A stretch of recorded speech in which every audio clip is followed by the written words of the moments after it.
तो साइंस में क्या पढ़ाया जाए? हीट टेम्परेचर आप लोग समझते हैं? हीट एंड टेम्परेचर, ऊष्मा और ताप। ऊष्मा ताप समझते हैं?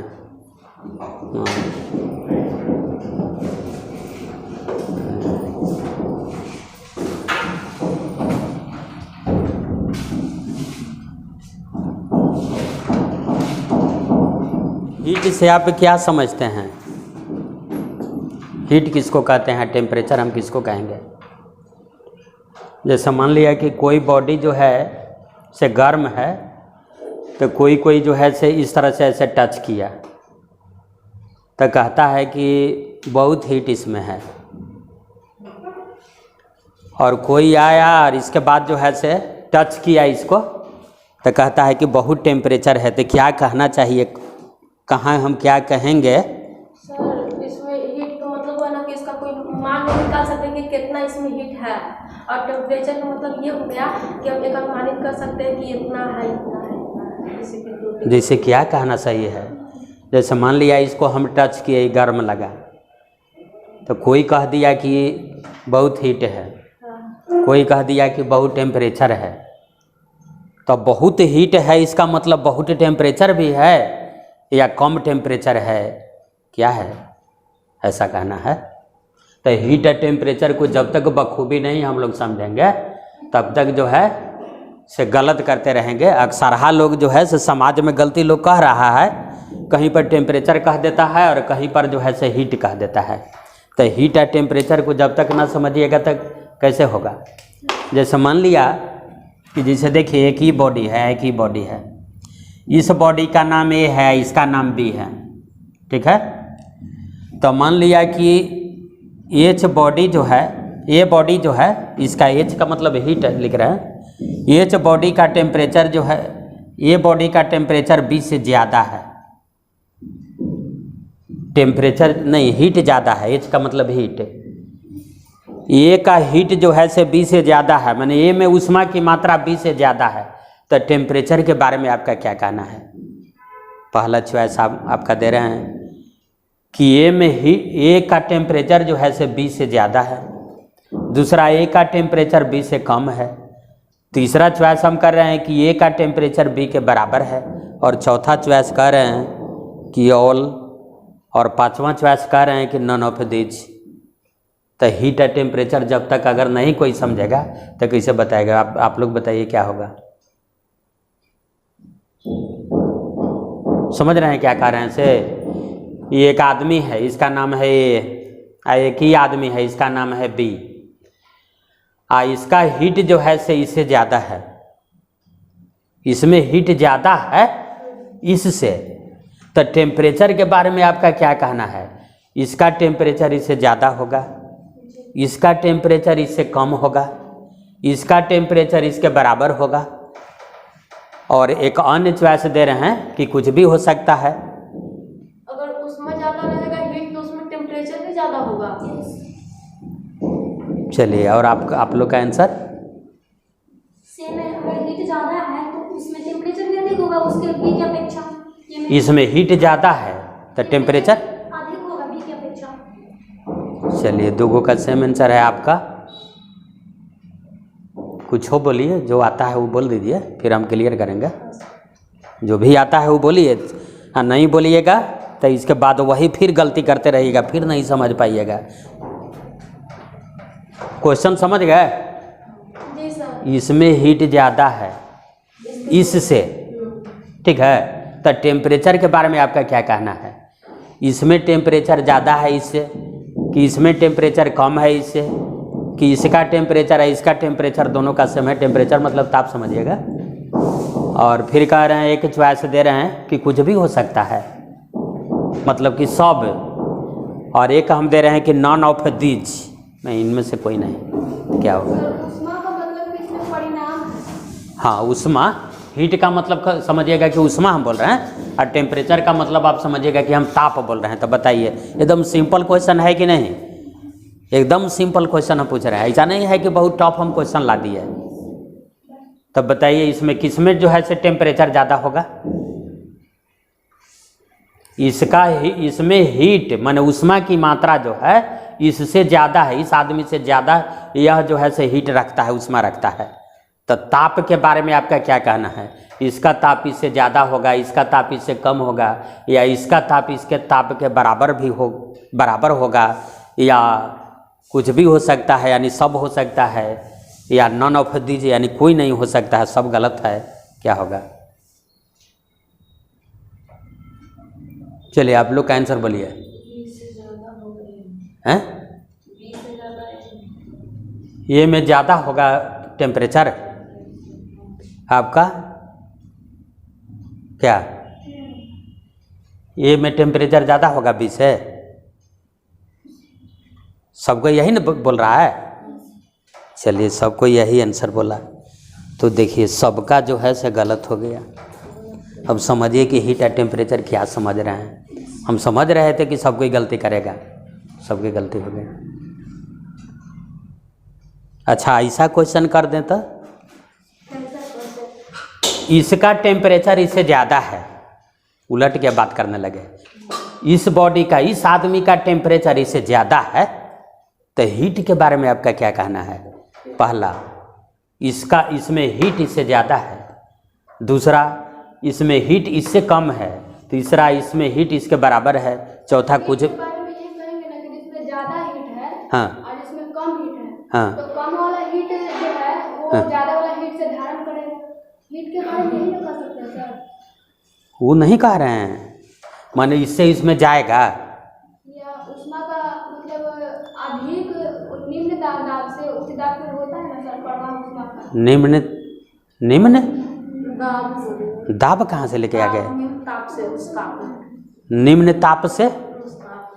निम्न ताप से मतलब उच्च ताप में जाता है। जिसमें कम ऊष्मा है तो दूसरे जिसमें अधिक है उससे लेगा ऊष्मा। ऊष्मा के बारे में यही ना, माने उच्च से निम्न में जाएगा। हाँ तो वो चीज़ तो ठीक है, लेकिन हम जो क्वेश्चन किए उसका माने आंसर क्या होगा? आपका क्वेश्चन में समझ ना अगर टेम्परेचर ए में अधिक है तो हीट बी में मतलब माने इसमें हीट अधिक है इससे, तो इसमें अगर हीट इससे अधिक है तो इसमें टेम्परेचर क्या है?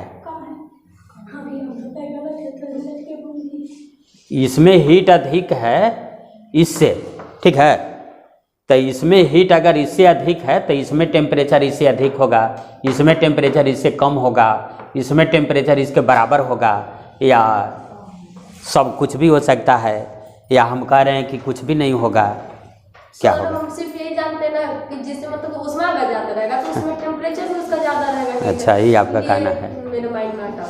अच्छा सर जब तक कुछ नहीं आप लोग बोलिए। जिसमें उष्मा ज़्यादा होगा उसमें हीट, जिसमें उष्मा ज़्यादा होगा उसमें ताप भी ज़्यादा होगा, या अन्य कुछ चीज़ बोलना चाहते हैं वो बोलिए। जिसमें उष्मा ज़्यादा है उसमें ताप भी ज़्यादा है। अच्छा ये कहना है। उदाहरण वाष्प ले सकते हैं। अच्छा तो हीट एंड टेम्परेचर तो कहीं ना कहीं पढ़े होंगे।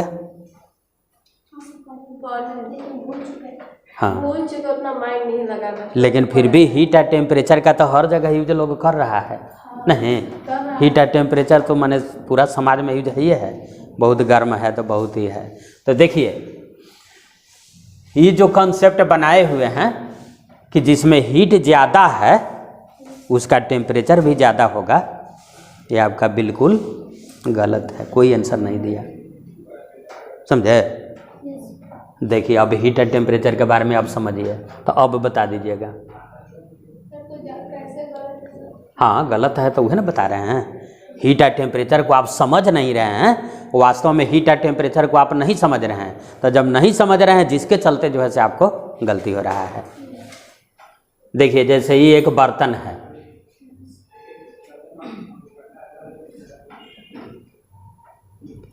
एक ही है, ये भी एक बर्तन है, यह एक पाइप द्वारा ये दोनों को जो है, हाँ इसमें पानी भरा हुआ है,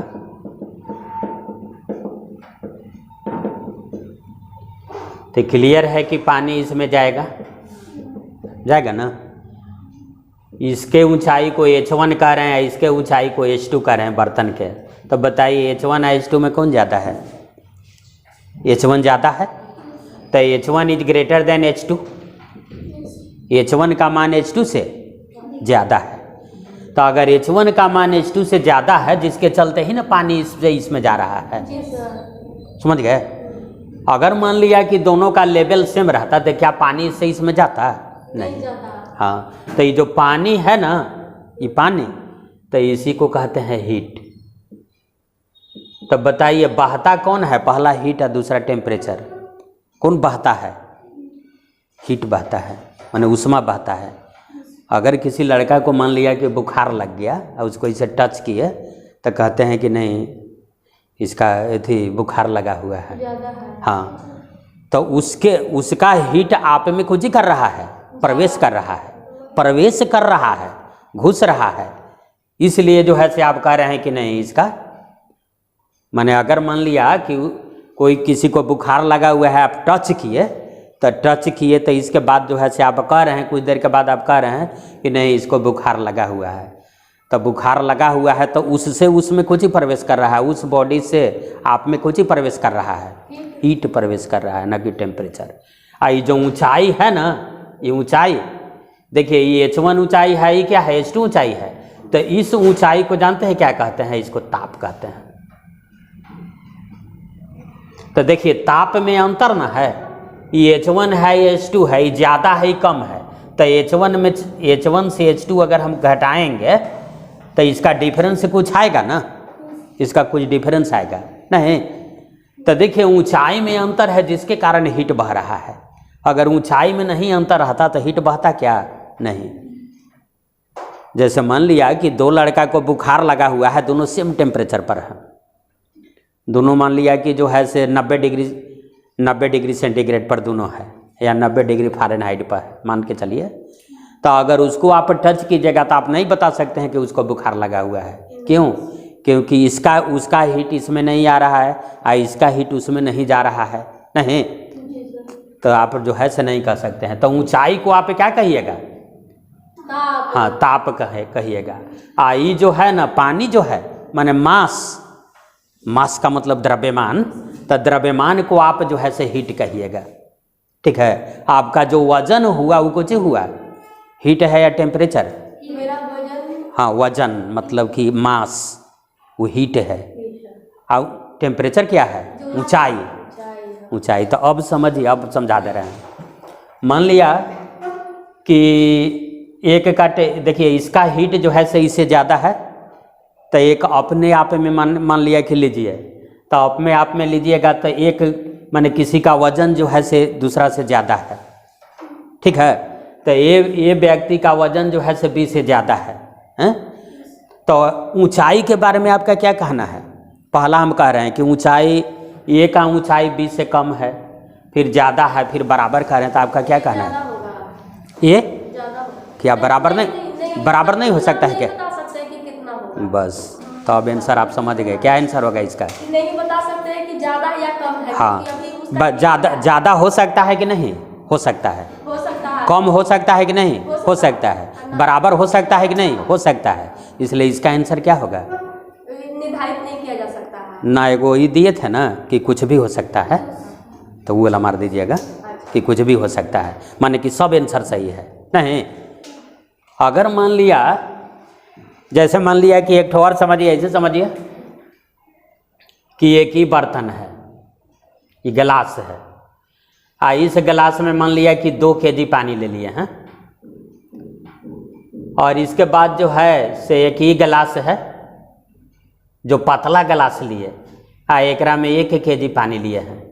तो बताइए हीट तो ज़्यादा है, इसका हीट इससे ज़्यादा है कि नहीं? और टेम्परेचर भी, टेम्परेचर जबकि सेमे है, देख लीजिए ऊंचाइयाँ सेमे रखे हैं। गिलास के जो ऊंचाई रखे हैं ना, ये जितना ऊंचा है ना, ये इसका जितना हाइट है उतना हाइट जो है से इसका रखे हैं। तो जब दोनों का हाइट सेम रख दिए और फिर तो देखिए इसका हीट ज़्यादा है इससे, तो फिर भी हम क्या दिखा दिए? इसको दिखा दिए कि टेम्परेचर इसका सेम है। नहीं, अच्छा ऐसा भी हो सकता है कि इसका टेम्परेचर, इसका जो है से ऊंचाई जो है से कम दिखा दें और इसका ज़्यादा दिखा दें, इसका ऊंचाई कम दिखाया, इसको और ऐसे कर दें, इसको जो है से ऐसे कर दें और पतला कर दिए, और वही 1 किलो पानी रखे हुए हैं, काफ़ी पतला कर दिए। हाँ, तो देखिए टेम्परेचर इसका अधिक हो गया इसका, जबकि हीट इसका ज़्यादा है। तो अगर हीट इसका ज़्यादा है, तो अगर आप यह जो है से पहले से समझ रहे थे कि किसी का हीट ज़्यादा है तो टेम्परेचर भी ज़्यादा है, तो ये कहना क्या सही है? नहीं। टेम्परेचर के बारे में क्या कहिएगा? टेम्परेचर उससे कम भी हो सकता है, अधिक भी हो सकता है, और बराबर भी हो सकता है। टेम्परेचर का हीट मतलब हाइट से क्या रिलेशन है? वो आपको हम समझा रहे हैं। जैसे इससे जल्दी, जैसे मान लिया कि टेम्परेचर को अगर ऐसे ना समझाएंगे ना, तो इसके बाद अभी तक जो गलती कर रहे थे, चाहे नहीं समझ रहे थे, वो अंत तक आप नहीं समझिएगा। चलिए अब मान लिया कि करंट इलेक्ट्रिसिटी के चैप्टर में आ गए, विद्युत धारा, ठीक है। तो विद्युत धारा है, तो अब आइए, ई वाला जानते हैं क्या है? पनिया, ये चार्ज है, आवेश है। आई वाला ऊंचाइया जानते हैं क्या है? वोल्टेज है। तब बताइए इसका वोल्टेज है, इसका वोल्टेज में केकर वोल्टेज ज़्यादा है? इसका वोल्टेज ज़्यादा है और इसका वोल्टेज कम है। अगर दोनों का सेम वोल्टेज होगा तो करंट एकरा से एकरा में नहीं जाएगा, ठीक है। तब आप यदि चार्ज जो है से क्यों बहता है? आवेश, चार्ज का मतलब आवेश समझिएगा। तो आवेश से क्यों बहता है? तो वोल्टेज में अंतर के कारण आवेश बह रहा है। अगर मान लिया कि वोल्टेज में अंतर नहीं रहेगा तो आवेश जो है से नहीं बह सकता है। मोबाइल में चार्ज करते हैं, मोबाइल चार्ज करते हैं, तो उसमें उसका क्या ताप ज्यादा रहता है तब तो फिर आ जाता है। ताप ना कहिएगा, वोल्टेज ज्यादा रहता है तब तो ये आता है। हाँ हाँ, ठीक है। तो देखिए, तो अब कहा जाता है क्या कि करंट जो है ना, करंट मतलब विद्युत धारा, कि करंट फ्लोज ड्यू टू क्या? पोटेंशियल डिफरेंस, यानी विभवांतर के कारण जो है से विद्युत धारा बहती है, ठीक है। उसी तरह से मान लिया कहिएगा हीट के बारे में, हीट फ्लोज माने हीट बहता है। तो हीट क्यों बहता है? तो हीट तापांतर के कारण बहेगा। ऊष्मा का प्रवाह तापांतर के कारण होता है। देखिए ताप में अंतर था, इसलिए जो है से पानी ऐसे बह रहा था। नहीं, अगर मान लिया कि ऐसे अंतर नहीं रहेगा तो बहेगा? नहीं बहेगा। तो तापांतर के कारण ऊष्मा का प्रवाह होता है, अब विभवांतर के कारण आवेश या विद्युत धारा का प्रवाह होता है। और हवा क्यों बहती है बताइए? हवा आखिर क्यों बहती है? Air flows due to pressure difference, दबांतर के कारण हवा बहती है। मान लिया कि यहाँ है तो लग रहा है कि हवा नहीं है। अगर मान लिया कि इस प्लेस में इतना सा जगह में अगर निम्न दाब उत्पन्न कर दिया जाए, माने प्रेशर को घटा दिया जाए, जो इधर प्रेशर है ना, इधर प्रेशर से इधर यहाँ का प्रेशर को घटा दिया जाए तो हवा बहने लगेगी, इसमें आने लगेगी, ठीक है। तो हवा क्यों बहती है? तो दाबांतर के कारण हवा बहती है, ठीक है। ऊष्मा क्यों बहता है? तो ऊष्मा तापांतर के कारण ऊष्मा का प्रवाह होता है। हाँ, उसी तरह से पानी के आप समझ रहे हैं, ऊंचाई में अंतर है या एक दबांतर भी कह सकते हैं, प्रेशर डिफरेंस, इसके कारण जो है ऊष्मा का प्रवाह होता है, ठीक है। तो इसी तरह से इस क्वेश्चन को उलट के भी कह सकते हैं कि इसका टेम्परेचर इससे अधिक है, तो हीट के बारे में आपका क्या कहना है? तो उसी तरह से कहिएगा कि उसके बराबर भी हो सकता है, उससे ज़्यादा भी हो सकता है, उससे कम भी हो सकता है, यानी तीनों हो सकता है, कुछ भी हो सकता है। अगर एक फिगर बना के दिया रहेगा ऐसे तो फिगर ना बनाएगा, ये तो समझा रहे हैं ना, ऐसे फिगर वो नहीं रहेगा, वो ऐसे कहेगा। तो बताइए हीट फिगर ना बना के अगर वो दे देगा कि इस वेटा के जी कुछ ऐसे करके दे सकता है, तो इसे दे सकता है, तो आप बनाइए दीजिएगा, क्योंकि आप समझ गए नहीं। इसमें भी ज़्यादा कम है तो उसमें ताप ज़्यादा है, इसमें कम। हाँ, बताइए हीट का जो है से यूनिट क्या होता है? ऊष्मा का मात्रक, एसआई मात्रक। हाँ, जूल, ठीक है, जूल, ठीक है। फिर इसके बाद और इसका मात्रक क्या हो सकता है? और कुछ याद है? कैलोरी, ठीक है, ठीक है, अर्ग, अर्ग, ठीक है। और इसका मात्रक क्या हो सकता है? और कुछ बोलिए, और कुछ याद है? Electron volt. नहीं, मतलब इतना बता दे रहे हैं, बता रहे हैं, कहने का मतलब कि जितना हो सकता है वो सब बोल दे रहे हैं कि सब माने ये सब कोई एक ही बोलता है हीट का जूल सिर्फ ऐसे हो जाता है बस। तो वो सब बोलता है तो वो कॉमन नॉलेज ना आपका हुआ, बस उतने मतलब जानते रहिए। मान लिया कि कह देगा कि उष्मा का निम्नलिखित में से कौन मात्रक हो सकता है, वो जूल नहीं, जूल सिर्फ ही याद किए हुए है। मान लिया कि जूल हटा दे, हम ऐसे दे दे कि उष्मा का निम्नलिखित में से कौन मात्रक है। पहला चॉइस दे दे कि इलेक्ट्रॉन वोल्ट, ठीक है, और दूसरा चॉइस दे दे न्यूटन, और तीसरा चॉइस दे दे हम डाइन, चौथा कैंडल, और चौथा कुछ ऐसी दे दे कि कैंडेला। यह ऑप्शन दे कि उष्मा का निम्नलिखित में से कौन मात्रक है। तो आपको अगर जूल याद है तो इस पर ठीक लगा पाइएगा? नहीं, आपको तो आइए नहीं रहा है, आपको तो सिर्फ जूल याद कराया गया है। तो देखिए यह जो है से आपका एसआई मात्रक है, याद रखिए, ठीक है, और यह है आपका क्या है, सीजीएस है, समझे।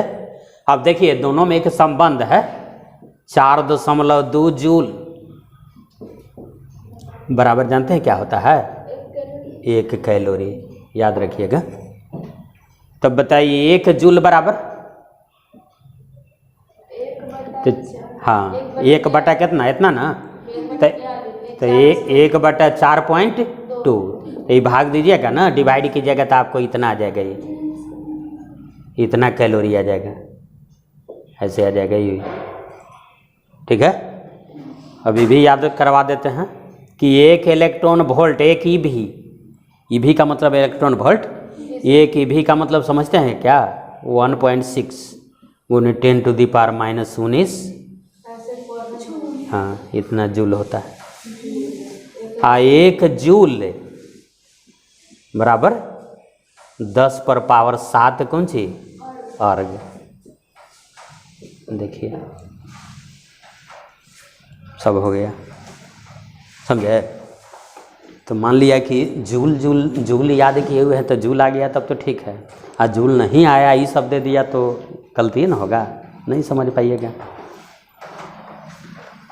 तो देखिए हीट एट टेम्परेचर को जो है ऐसे हीट का डिफिनीशन मान लिया कि कोई कहेगा तो हीट को डिफिनीशन डिफाइन कैसे करेंगे, तो उसमें डिफिनीशन तो मान लिया कि लोग याद कर लेता है, तो याद सिर्फ करने से ना होगा, कंपटीशन के लिए आपको समझना ना है। मान लिया ऐसे ही याद किए हुए हैं और वास्तव में हीट एट टेम्परेचर जरूर याद किए हुए होंगे, और डिफिनीशन ऐसे ही याद किए हुए हैं, एक भी क्वेश्चन नहीं हो रहा है, तो फिर कैसे होगा।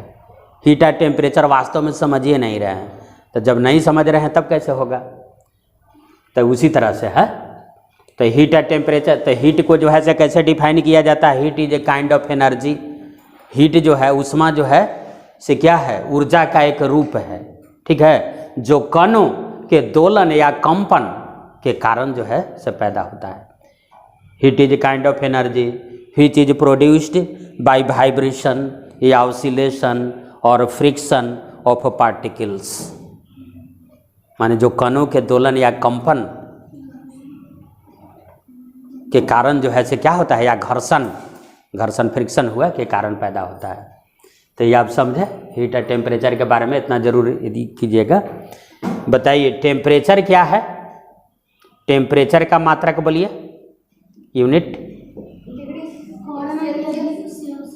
हाँ तो टेम्परेचर का भी एक ही याद किए हुए हैं का, टेम्परेचर का बोलिए यूनिट क्या होता है, टेम्परेचर का जो है से, हाँ टेम्परेचर का बोलिएगा तो केल्विन, ठीक ना, तो केल्विन बोलिएगा जो एसआई में बोलना है, ठीक है, और डिग्री सेल्सियस, ठीक, तो इसको बोलना है कौन सी, सीजीएस में बोलना है।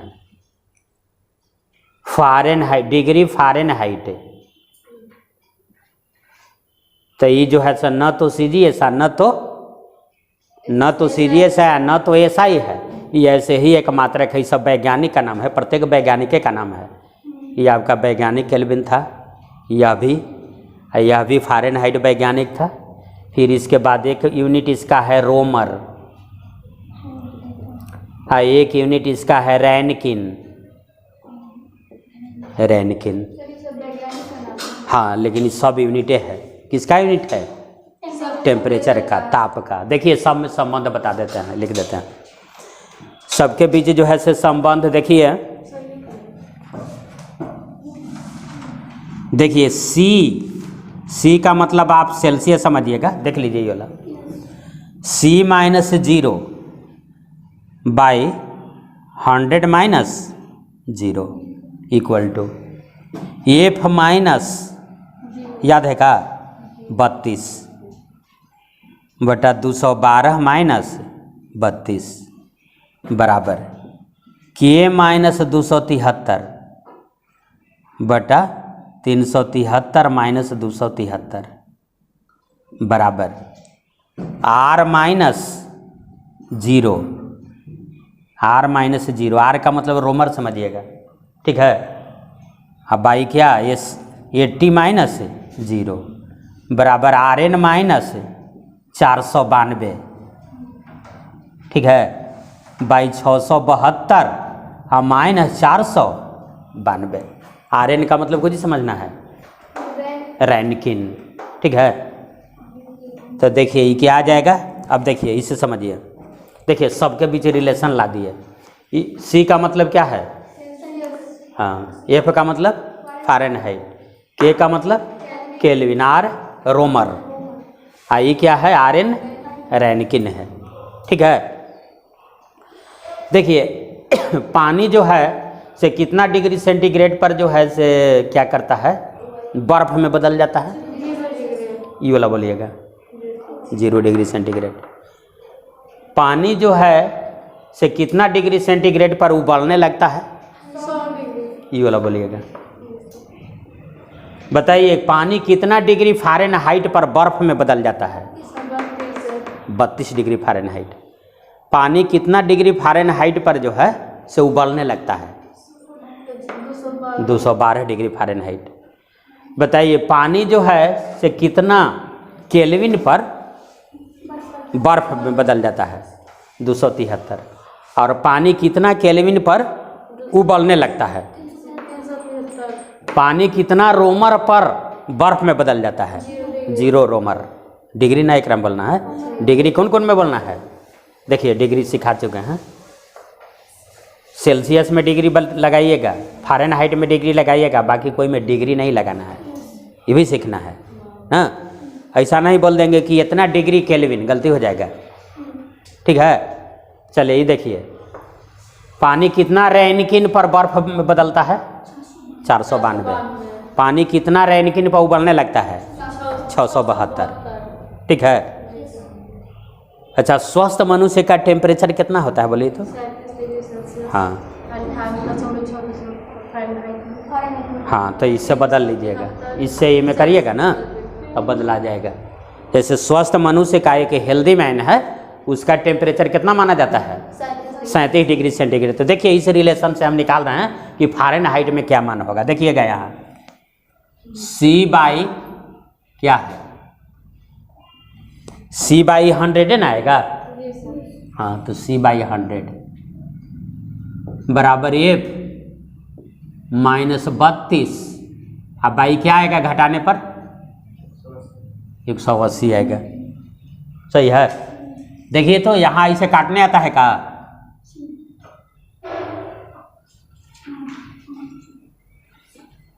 नहीं, तो कोई कोई ऐसे भी याद कर लेता है कि सी बाई 5 बराबर एफ माइनस 32, अब बाई क्या 9।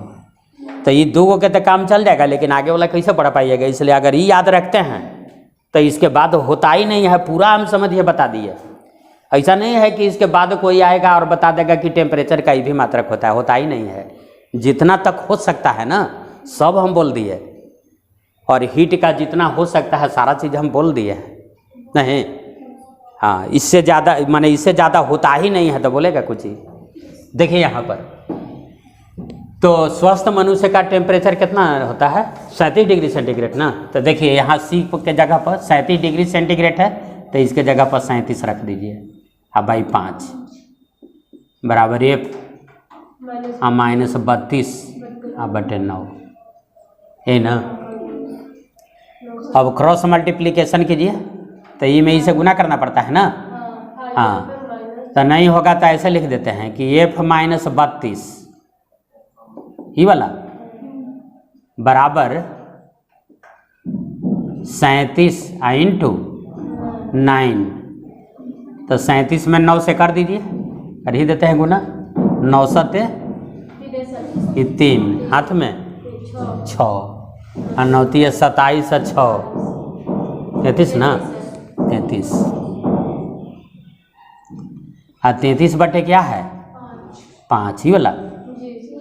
तो एक में 2 से ऊपर नीचे गुना कर दीजिए। ये क्यों कर रहे हैं गुना? नीचे 10 लाने के लिए। तो चलिए इसको जो है से कीजिए 6 आई क्या आई 5 दूनी और 10 से 11 भाग देंगे तो यहाँ ना नहीं। अब इसको साइड ले जाइए। एफ बराबर क्या आएगा 6.6 और प्लस 32 ना, ये वाला। तो जोड़िए 6 2 8 ना,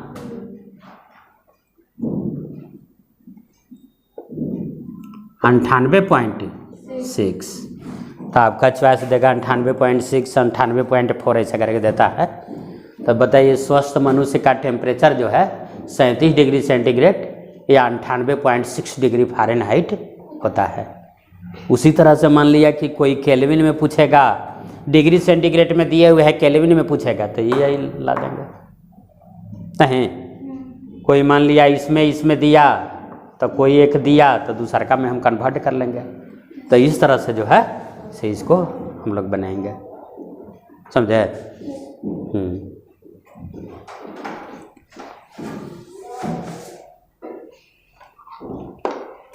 ऊष्मा किसी वस्तु में कितने तरह से प्रवाहित हो सकती है? कौन चीज? मतलब कोई भी वस्तु में ऊष्मा जो कितने तरह से प्रवेश कर सकती है? अच्छा हो, हाँ देखिए ट्रांसमिशन ऑफ हीट, ऊष्मा का संचार, ठीक है। माने ऊष्मा जो है से कितना तरह से जो है से एक जगह से दूसरा जगह जा सकता है, ठीक। तो देखिए उसी को कहा जाता है, एक चैप्टर है कि ट्रांसमिशन ऑफ हीट यानी ऊष्मा का संचार। तो संचार में कई विधि है बताइए?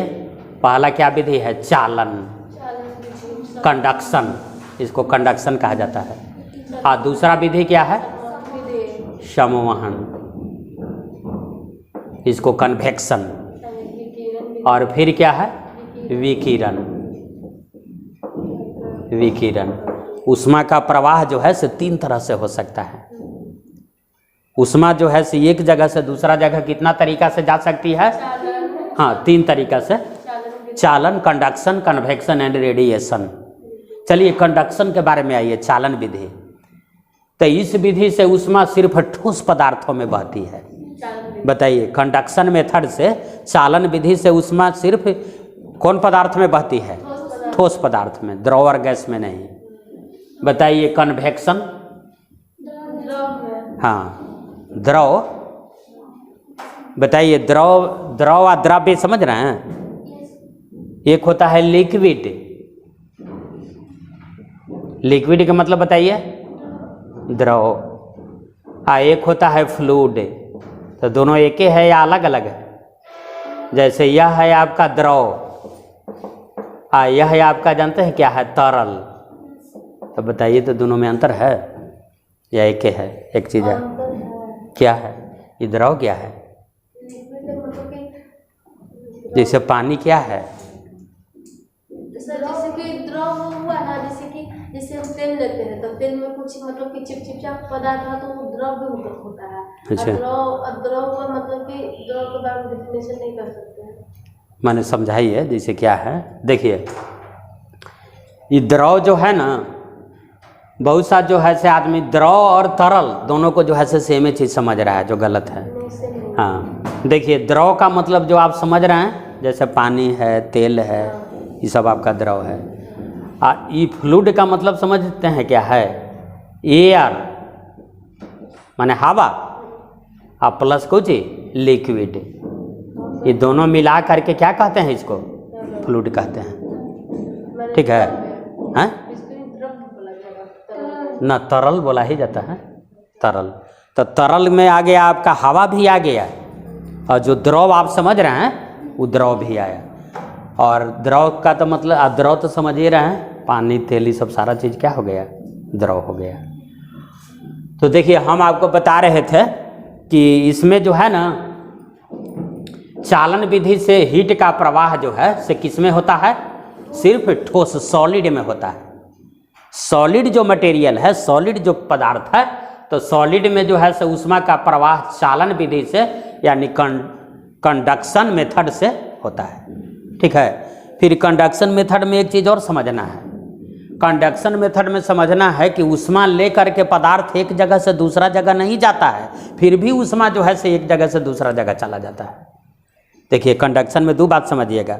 पहला आपका जो है से ऑब्जेक्टिव लाएगा कि कंडक्शन मेथड से जो है से कोई कौन सा पदार्थ जो है से गर्म होता है।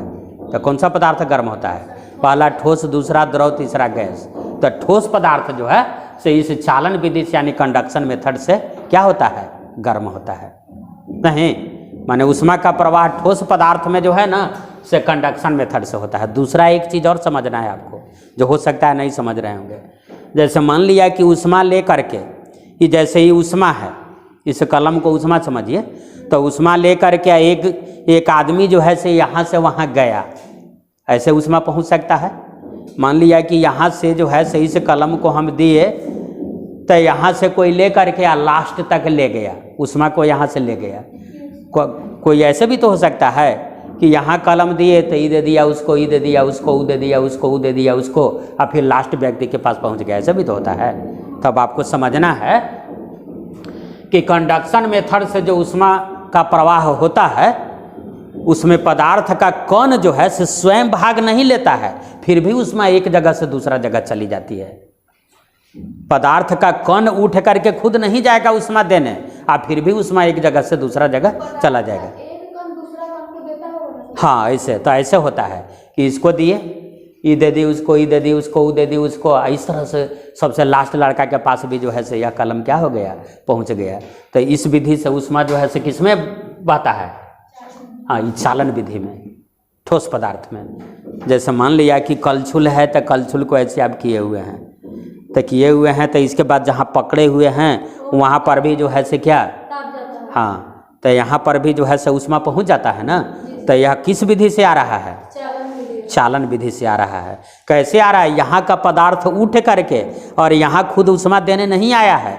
ई दे दिया बगल वाला के, ई दे दिया इस बगल वाला के, ई दे दिया बगल वाला के, इस तरह से ऊष्मा जो है से यहाँ पर पहुँच जाती है। समझे?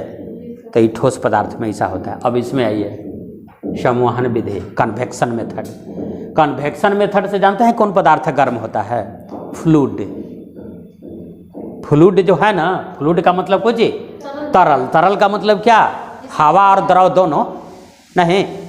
हाँ तो यह पदार्थ जो है से क्या, संवहन मेथड से जो है इस विधि से गर्म होता है। ये कैसे गर्म होगा, तो मान लिया कि इसको जैसे ये हीट है, तो हीट है, हीट यानी ऊष्मा है, तो इसको हम दिए तो ये खुद उठ करके और लास्ट को देने जाएगा। इस तरह से ही कलम वहाँ लास्ट लड़का के पास पहुँचेगा। तो यह मेथड आपका क्या है, तो जो बीच में का पदार्थ है वो गर्म नहीं होगा ना। तो वह बता, तो देखिए कैसे जाता है उसको बता रहे हैं। जैसे देखिए ये मान लिया कि कोई बर्तन है, इसको हम हीट देना चालू कर दिए, इसको हीट हम दे रहे हैं, तो हीट दे रहे हैं तो इसमें पानी भरा हुआ है। तो मान लिया कि इस पार्टिकल को, इस कण को जो है से हीट मिल गया, तो इसको हीट मिला, तो इस एनर्जी को लेकर के देखिए हीट, एनर्जी और वर्क, बोलिए तीनों का एसआई मात्रक क्या होता है, जूल। ऊष्मा का एसआई मात्रक जूल, ऊर्जा का एसआई मात्रक जूल, कार्य का एसआई मात्रक जूल। तीनों वास्तव में एक ही चीज़ है, ऊष्मा, ऊर्जा माने एनर्जी, और क्या, कार्य यानी वर्क। ये तीनों सेम चीज़ है। तीनों का एसआई मात्रक कहेगा तो क्या आपको कहना है, लिख लीजिए ऊष्मा, हाँ वर्क, एनर्जी एंड क्या, हीट। ये तीनों सेम चीज़ है। भले आपको लग रहा है कि अलग अलग चीज़ है, लेकिन तीनों को हम आपको सेम दिखा देंगे कि तीनों सेम चीज़ है। और तीनों का एसआई मात्रक हम क्या बता रहे हैं कि जूल। ठीक है, चलिए यहाँ पर देखिए कि इस मेथड से कैसे गर्म होता है सर। मान लिया इसमें पानी भरा हुआ है, तो इस बर्तन में पानी भरा हुआ है, यहाँ पर हीट हम दिए इसको तो हीट इसको दिए तो देखिए यह हीट जो है से इस कण को मिल गया। तो हीट मिला मतलब कि एनर्जी मिला। अभी ना हम कह रहे हैं कि हीट एनर्जी सब सेम चीज़ है। तो एनर्जी इसको मिल गया। तो एनर्जी जब इसको मिला तो उस एनर्जी को लेकर के यह क्या होने लगा, ऊपर उठने लगा। तो जब ये ऊपर उठने लगा ऐसे ही जाने लगा, यहाँ पर आ गया। तो यहाँ पर वैकेंसी आ गया, रिक्त स्थान पैदा हो गया ना। तो रिक्त स्थान वैकेंसी आ गया। तो वैकेंसी आ गया तो इस वैकेंसी को फुलफिल करने के लिए, इस वैकेंसी को भरने के लिए जो है से इधर अगल बगल में जो कण था वो वहाँ पर क्या कर दिया, अप्लाई कर दिया। इस वैकेंसी को भरने के लिए अप्लाई किया, माने वहाँ पर चला, यहाँ पर जो है से आ गया। इस वैकेंसी को जो है से क्या कर दिया, भर दिया। वैकेंट प्लेस को जो है से भर दिया। तो ये वैकेंट प्लेस जब भर गया तो इसके बाद जो है से उसको अब हीट मिलेगा, उसको हीट मिलेगा ना। हीट मिलेगा मतलब एनर्जी मिलेगा। तो फिर अभी यहाँ जाना शुरू किया, यहो जो है से इधर चला गया। तो अभी जब यहाँ ही चला गया है जो, वो धीरे धीरे ठंडा होगा, ठंडा होगा ना। तो ठंडा होगा तो एक बार इसको भी चांस आएगा कि फिर जो है से यहाँ पर ही आएगा। तो देखिए ऐसे ऐसे सर्कुलेशन होने लगे। इसको ठंडा ना के लगातार हीट दिया गया। हाँ, और टोटल द्रव जो है उस मतलब ऊर्जा धारण करके मतलब ऊपर जाता है। तो उसके बाद क्या हो, जैसे यहाँ हीट आप दे रहे हैं तो यहाँ हीट दे रहे हैं, लगातार हीट दे रहे हैं। तो हीट दे रहे हैं तो इसके बाद उठ करके यहाँ चला गया एनर्जी लेकर के। एनर्जी लेकर के यहाँ चला गया तो कुछ देर के बाद अभी ठंडा ना होगा। तो कुछ देर के बाद ठंडा होगा तो अभी डाउन करने लगा, इधर आने लगा, खींचने लगा धीरे धीरे। तो ऐसे करते करते एक बार इसका चांस ऐसा आएगा कि यहाँ पर जो है से वैकेंसी फिर पैदा होगा। ठीक है, अब वैकेंट स्थान फिर पैदा होगा, माने खाली जगह, रिक्त स्थान पैदा होगा। और वो जो कण था वो धीरे धीरे जो है से भारी जो मतलब यहाँ पर ठंडा होकर के आ गया, ठंडा होते हुए नीचे आ रहा था तो फिर यहाँ पर आएगा, और यहाँ पर आएगा फिर एनर्जी मिलेगा फिर। तो इस तरह से जो है ऐसे सर्कुलेट करते रहेगा। एक टाइम तो ऐसा आएगा ना कि उसमें के जितने भी पार्टिकल्स है वो मतलब हीटेड हो जाएंगे। हाँ, हीटेड हो जाएंगे तो लिमिट से ज़्यादा होगा तो वो तो और ज़्यादा ऊपर उठने लगेगा ना। और तो ये मान लिया कि ज़्यादा होगा ना, तो जैसे मान लिया कि जब ऊपर जाएगा तो ऊपर जाएगा तो कुछ क्या आ जाएगा, तो बस कुछ ठंडा होना शुरू होगा। नहीं, जैसे यहाँ पर है तो ठीक है गर्म है, और जब ऊपर जाएगा तो क्या आ जाएगा, ठंडा होगा ना। मतलब कि गर्म से ठंडा में जाएगा। हाँ। तो एयर में जाएगा तो हाँ। उसमें तो संवहन हो गया। हाँ, तो इस तरह से सर्कुलेशन होते रहेगा ना। जैसे ही इससे दूर भागेगा तो ये ठंडा होना शुरू हो गया। क्योंकि संवहन में द्रव और ये हाँ। मतलब कि एयर और जो ये फ्लू है दोनों है। हाँ, ठीक है, तो ये समझे। तब बताइए हवा कैसे गर्म होती है, आपका क्वेश्चन आएगा कि हवा कैसे गर्म होती है, कौन विधि से। तो बताइए, संवहन विधि से। संवहन विधि से। पानी कैसे, द्रव कैसे गर्म होता है, संवहन विधि से होता है। अब इसके बाद विकिरण आई है। तो देखिए इस विधि से उष्मा, ई विधि या ई विधि, दो ठो जो विधि हम बताए, जो मेथड बताए, चालन विधि या संवहन विधि, इसमें आप एक चीज़ क्या देख रहे हैं, एक चीज़ आप यह देख रहे हैं कि इसमें हीट को चलने के लिए, हीट को मूव करने के लिए, एक स्थान से दूसरा स्थान जाने के लिए एक माध्यम की ज़रूरत है कि नहीं। जैसे मान लिया हीट जो है से कैसे जा रहा है, यहाँ हम कलम दिए तो इसी के माध्यम से न जा रहा है, ये दे दी, हाँ ये दी, उसको लास्ट के पास पहुँच गया। तो एक माध्यम की ज़रूरत आ गया ना हीट को चलने के लिए। अच्छा, इसमें भी जो है से एक माध्यम का ज़रूरत आया, दोनों में आया। लेकिन यह एक ऐसा विधि है विकिरण रेडिएशन मेथड कि जिसमें माध्यम की ज़रूरत नहीं है, अब फिर भी हीट चला जाएगा। माने कोई पकड़ के भी नहीं ले जा रहा है इसको उसको ऐसे भी नहीं कोई देने वाला है, और न यहाँ से उठा करके उस लास्ट लड़का को देने वाला है, फिर भी उस लास्ट लड़का के पास हीट पहुँचेगा। तो वो आपको लग रहा है कि ये कैसे पहुँच जाएगा, जब कोई दे ही नहीं रहा है तो पहुँचेगा कैसे।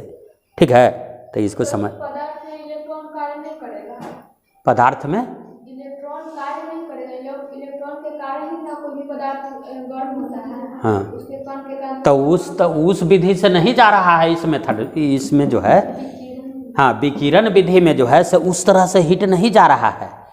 तो उस तरह से हीट नहीं जा रहा है तो आपको लग रहा है ना कि जब उस मेथड से हीट नहीं जा रहा है तो इसके बाद हीट एक जगह से दूसरा जगह जो है से पहुँच कैसे जा रहा है, नहीं आश्चर्य वाला चीज़ है। देखिए इसको समझाते हैं, समझिए।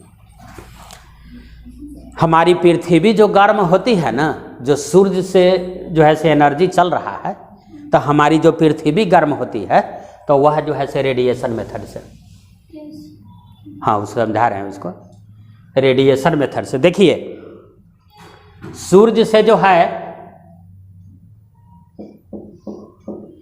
सूर्य से जब एनर्जी चला या हीट चला, हीट एनर्जी हम कहिए रहे हैं कि सेम है, तो ये जो चला ना, तो इसके बाद मान लिया कि यह जो है से पृथ्वी है, ये अर्थ है, तो यह पृथ्वी है, तो यहाँ से जब एनर्जी चला तो ये बीच में जो है से धूल कण है, चाहे एयर पार्टिकल्स है, हवा के कण है ना, तो हवा के कण है, तो यहाँ से जब चला तो हवा के कण के वो एनर्जी नहीं देता है, उसका ही जो किरण वह जो है ना से यह जो है सही से कण को नहीं देता है। ऐसे आप समझिए, मान लिया कि कोई ट्रक से जो है सामान आ रहा है, और ट्रक से सामान आ रहा है, तो इसके बाद जो है से बीच में आप ट्रकवा के रोकवा दिए कि रुको रुको रुको 1 किलो सब्जी लेना है, वो आपको दे देगा क्या? नहीं देगा। काहे नहीं देगा? क्योंकि अपने तेज गति से तो जा ना, गति से जा रहा है ना, माने कहने का मतलब है वो थोक है, तो थोक है, वहाँ पर आप लेने जाइएगा कि 1 किलो ये दे दीजिए या आधा किलो ये दे दीजिए, तो आपको देगा नहीं। तो चल देखिए, यहाँ से ट्रक चला, एनर्जी का एनर्जी लेकर के ट्रक चला, तो इधर तो एयर पार्टिकल्स है ना, हवा के कण है ना, तो हवा के कण है, तो ये सब भी मांगने लगा कि दे दीजिए एनर्जी, लेकिन देता उता नहीं है, जैसे हम लोग को नहीं देता। और डायरेक्ट जो है सो वो कहाँ जाता है ट्रक लेकर के, तो डायरेक्ट जो है सो उस दुकान में जाता है जो थोक अथी है, हाँ वहाँ पर वो जाता है, और फिर वो जो है से क्या करेगा कि हम लोग के बीच अब बांटेगा, अब आधा किलो लीजिए, 1 किलो लीजिए, 2 किलो लीजिए, जितना लेना है लीजिए। वहाँ से हम लोग को मिलता है कि आप बीच में जो है से हम लोग को देता है, नहीं देगा। तो यहाँ से जो है से ट्रक समझिए कि चला, एनर्जी लेकर के वो ट्रक चला, तो वह डायरेक्ट जानते हैं किसको देता है? हमारी पृथ्वी को। हाँ, तो यहाँ पर एयर पार्टिकल्स सब है ना, तो इसको नहीं देता है, हाँ इसको नहीं दे करके डायरेक्ट जो है से वो ट्रक कहाँ आएगा? पृथ्वी पर, आप पृथ्वी को एनर्जी दे देगा। पर ऐसा क्यों हुआ कि ये हवा को सब जो नहीं दिया? वायुमंडल में जो पार्टिकल्स है वो आवेशित कैसे होते हैं? वो भी तो चार्ज होते हैं, तभी तो माइग्रेट होते रहते हैं। हाँ देखिए ना, तो यहाँ पर जो है ना, तो यहाँ पर जो है से आ गया एनर्जी, तब यहाँ पर, तो यहाँ पर एनर्जी आ गया, तो अब यह जो है से अपनी एनर्जी को डिस्ट्रीब्यूट करेगा, हाँ पृथ्वी, हाँ तो अभी एनर्जी को डिस्ट्रीब्यूट करेगा। ऐसे भी आप समझिए, जैसे एक उदाहरण से ऐसे समझ जाइएगा कि जैसे जैसे हम ऊपर जाते हैं तो गर्मी बढ़ती है या ठंडा माने बढ़ता है? क्या ठंडा। तो आपको तो ऐसा सोचना चाहिए था ना कि सूर्य के नज़दीक होते जा रहे हैं तो ज़्यादा गर्मी चाह रहा था, तो ठंडा। जैसे पहाड़ पर खाना बनाना आसान है या नीचे में ना, पहाड़ पर खाना बनाना मुश्किल है ना, तो पहाड़वा पर तो और जल्दी ना खाना बन जाना चाहिए था। हाँ हाँ, लेकिन नहीं ना बनता है, तो नहीं बनता है, समझे? हाँ, चूँकि अब एनर्जी कहाँ से, पृथ्वी सारी एनर्जी को ले ली और इसके बाद अब यह डिस्ट्रीब्यूट करेगी। अब जितना जितना जो है फुटकर विक्रेता है, जो 1 किलो आधा किलो लेना चाहता है, तब यहाँ से हाँ, फिर इसके बाद यहाँ मान लिया कि इसको एनर्जी मिल गया, ये कण के पृथ्वी एनर्जी दे दी, तो अब यह एनर्जी लेकर के ऊपर भागने लगा, तो ऊपर भागने लगा तो यहाँ जाके फिर ठंडाएगा ना, ये तो ठंडा होकर के फिर ऐसे आएगा, तो फिर एनर्जी इसको मिलेगा, तो फिर इधर जाएगा, तो इस तरह से फिर सर्कुलेट होना चालू कर दिया। पृथ्वी को देता है तो सब कण को क्यों नहीं देता है? कण को क्यों नहीं दिया? ये कण के ये सब छोटा छोटा है ना, अब पृथ्वी एक बिग बॉडी है ना, तो पहले बिग के न देगा। गुरुत्वाकर्षण के कारण हुआ क्या? गुरुत्वाकर्षण के कारण हुआ क्या? मतलब कि पृथ्वी अपनी ओर खींच लिया। हाँ, वो सब समझिए। हाँ, मैंने ऐसे समझने के लिए ऐसे समझिएगा कि छोटा छोटा है, तो छोटकन के आदमी नहीं देता है, सबसे पहले बड़ा के दिया जाता है, और वह अब डिस्ट्रीब्यूट करेगा पूरे समाज में, तो इस तरह से होता है। तो बताइए, इसके लिए जो है बीच में जो ये माध्यम हवा है, तो क्या इस विकिरण विधि से यहाँ ऊष्मा पहुँचने के लिए क्या मीडियम की ज़रूरत है? नहीं, लेकिन सर एक बिना मीडियम में किया गया है। सर एक क्वेश्चन है मेरा, तो हाँ। पहाड़ पे कोई भी वस्तु को मतलब पदार्थ को बनाने में मतलब तापमान ज्यादा क्यों लगता है, जबकि वो सूर्य के नजदीक है? हाँ, तो वह ना अभी का है, वही ना अभी हम बताए कि अगर ऐसा बात रहता कि मान लिया सूर्य यहाँ है, तो सूर्य यहाँ है, तो मान लिया कि ऐसा भी नहीं क्वेश्चन कर रहे थे कि क्वेश्चन कर रहे थे कि ये पार्टिकल को क्यों नहीं दिया। अगर इसको दे देता तो वहाँ पर तो और आसान हो जाता, वहाँ पर खाना बनाना और आसान हो जाता, पहाड़ पर ज़्यादा न ये हो जाता, आसान होता। तो जैसे जैसे हम ऊपर जाते हैं वैसे वैसे क्या है, टेम्परेचर में वृद्धि होती है या टेम्परेचर में कमी होती है?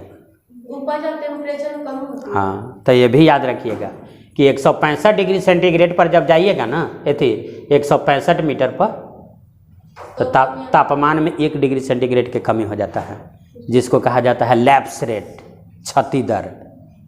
अच्छा, पृथ्वी के नीचे जाइएगा तो तापमान में वृद्धि होता है या कमी होता है? वृद्धि होता है। हाँ, 32 डिग्री नीचे, वृद्धि होता है ना। 32 हाँ, यही कारण है कि पृथ्वी का जो अंदर का मटेरियल है वह किस अवस्था में है? पिघली हुई अवस्था में है, इसलिए कि टेम्परेचर। तो मान लिया कि कोई चीज़ पिघलेगा, गर्म होगा, तो भाप बनेगा, तो भाप बनेगा, तो भाप को निकलने के लिए जगह चाहिए ना। तो वही भूकंप वगैरह जो सुनते हैं, पृथ्वी हिल रही है, ये हो रही है, तो उसका वही जो है से कारण है, समझे? हाँ, तो इसका ये सब है। तो ये वाला जो है से 165 मीटर पर जाइएगा तो तापमान में 1 डिग्री सेंटीग्रेड की कमी आ जाएगा, और इसको जो है से हम कहते हैं क्या, लैप्स रेट कहते हैं, क्षति दर कहते हैं, ऐसा है, क्षति दर, लैप्स रेट। सबको मिटा दें, कुछ कुछ लिखिए ना, जहाँ तहाँ से लिख लीजिए, समझे हैं तो लिख लीजिएगा, समझे हैं ना तो वो सब लिख लीजिए। जैसे कौन लिखिएगा, ये लिख लीजिए एक ठो, ये ना मिलेगा कहीं तो लिख लीजिए, और इहो सब लिख लीजिए, ऊष्मा ऊर्जा सब लिख लीजिए।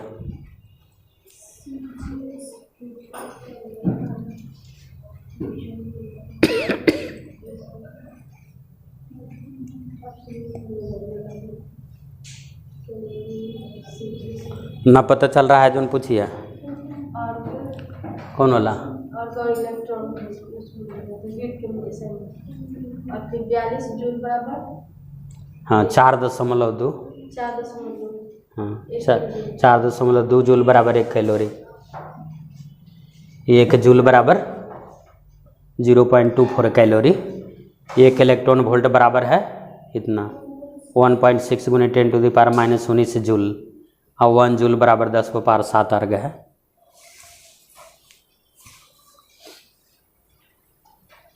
इसको एक एक लाइन लिख लीजिए, हीट एट टेम्परेचर में लिख लीजिए कि तापांतर के कारण ऊष्मा का प्रवाह होता है। तापांतर के कारण ऊष्मा का प्रवाह होता है। और फिर जस्ट उसके नीचे लिख लीजिए कि विभवांतर के कारण आवेश या विद्युत धारा का प्रवाह होता है। सर ये नीचे 1 जूल बराबर है, ये ना, हाँ 1 जूल 10⁻7 अर्ग।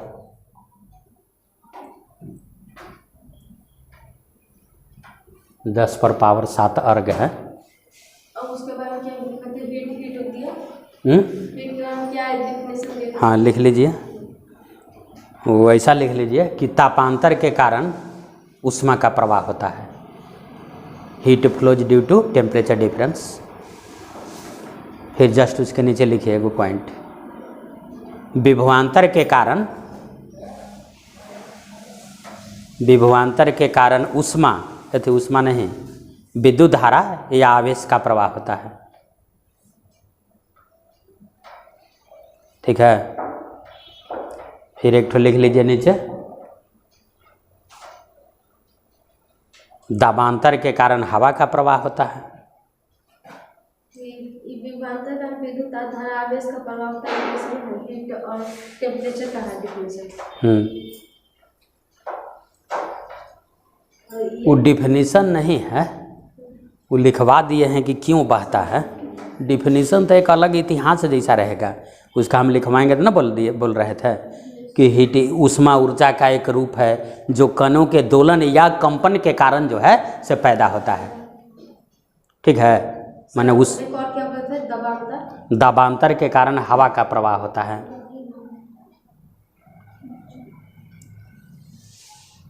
तो एक क्वेश्चन जो है से पूछा हुआ क्वेश्चन है कि पानी क्यों बहता है। चलिए अब इसका बताइए, माने पानी क्यों बह रहा है। वही हवा के कारण बहता है सनवन विधि। वो नहीं, पृथ्वी पर जो है ना वो दूसरा क्वेश्चन था, इस टाइप का था कि पानी जैसे बहने क्यों लगता है। लिक्विड के कणों में कंपन के कारण। वैसा नहीं था, वो ऐसा था, देखिए ऐसा जैसा मान लिया कि पानी ऊंचाई के कारण बह रहा है, समझ रहे हैं ना हैं। तो देखिए जैसे इधर मान लिया कि नीचा है और इधर ऊंचा है, पानी जो है से बहने लगा। देखिए पृथ्वी का केंद्र जो है, पृथ्वी का केंद्र किसी भी वस्तु को अपनी ओर खींचती है ना। तब जब अपनी ओर खींच रही है तो देखिए यहाँ पर जब पानी था तो पृथ्वी इस पानी को अपने केंद्र की ओर खींचना चाहेगी, तो वही खिंचाने के वजह से जो है से पानी क्या कर दिया, बहना शुरू कर दिया। तो उसमें चॉइस जानते हैं क्या क्या था। एक था कि गुरुत्वाकर्षण, दूसरा घर्षण, ठीक है, इस तरह का चॉइस था। तब पानी थी पृथ्वी पर पानी के बहाव का क्या कारण है, तो ये थी गुरुत्वाकर्षण। लिख लीजिए कि गुरुत्वाकर्षण के कारण, लिख लीजिए, पृथ्वी पर पानी का बहाव होता है। गुरुत्वाकर्षण के कारण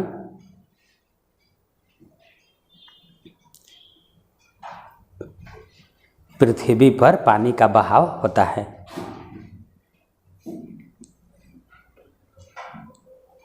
समझे ना।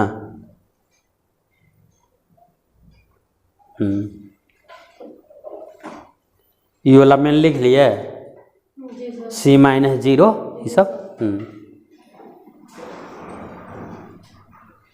तो एक जगह और पॉइंट बना लीजिए कि ये वाला, ये सब का महत्व समझ रहे हैं ना, 0 का 32 का इसका जी सर। हाँ पानी हाँ पानी का लिखिए, पानी का हिमांक लिखिए, पानी का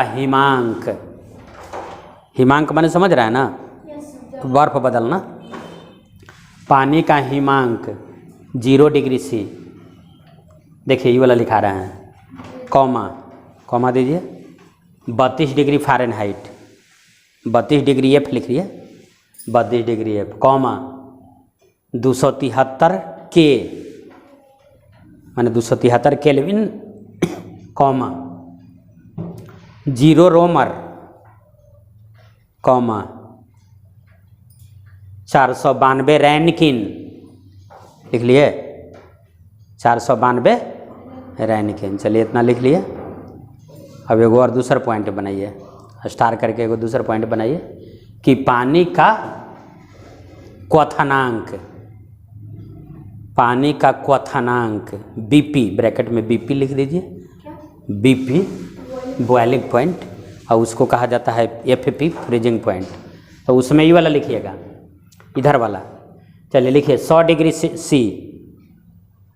कॉमा 212 डिग्री F,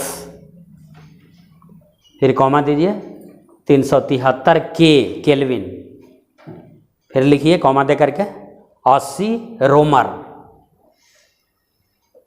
फिर कॉमा दे के लिखिए 672 रैनकिन, ठीक ना, रैनकिन। हाँ ये क्या लिखे हैं, देखिए रैन KIN है रैनकिन, ठीक ना। हाँ तो ये सब नोट कर लिए, ये भी बनाइएगा तो लिख लीजिए। क्वेश्चन लिखिए, स्वस्थ मनुष्य का ताप 37 डिग्री सेंटीग्रेड होता है। स्वस्थ मनुष्य का ताप 37 डिग्री C होता है।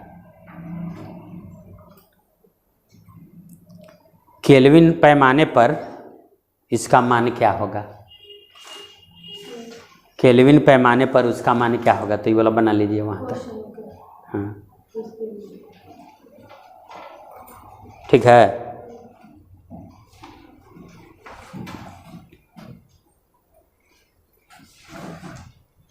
अब इसको मिटाते हैं।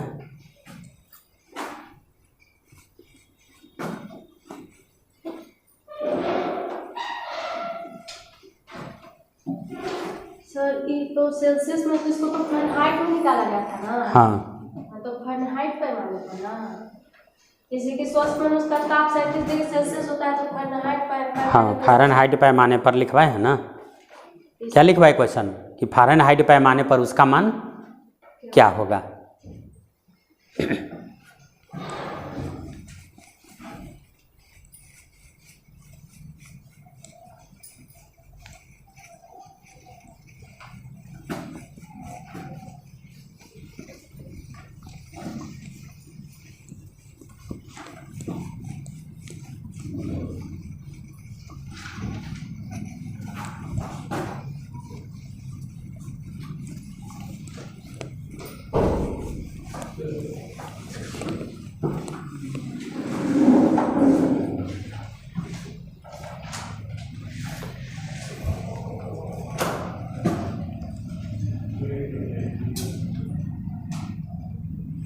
अच्छा, विद्युत धारा सब कुछ समझते हैं। विद्युत धारा जो विद्युत धारा मतलब कि एक छोर से मतलब तार आवेश का एक छोर से दूसरे छोर तक प्रवाह होता है आवेश का। ठोस में अगर आवेश बह रहा है तो इसको क्या कहेंगे। अगर द्रव में आवेश बह रहा है तो उसको क्या कहेंगे। अगर गैस में आवेश बह रहा है तो उसको हम क्या कहेंगे बताइए। अगर ठोस पदार्थ में आवेश बह रहा है तो वही आपका विद्युत धारा है।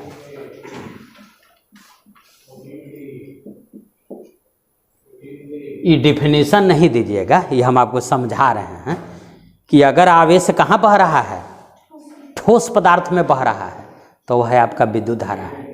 ठीक। अगर आवेश मान लिया कि कोई द्रव में बह रहा है तब क्या है वो नहीं, वो जानते हैं क्या है, विद्युत विच्छेदन है। विद्युत विच्छेदन पढ़े होंगे, फैराडे दिया था। इसको क्या कहेंगे, अंग्रेजी लिख दें, इलेक्ट्रोलाइसिस है।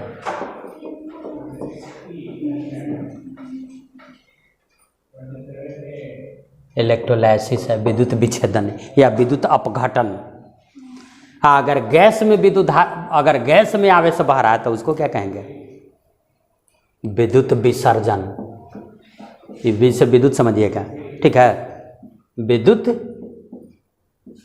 विसर्जन, इलेक्ट्रिक डिस्चार्ज।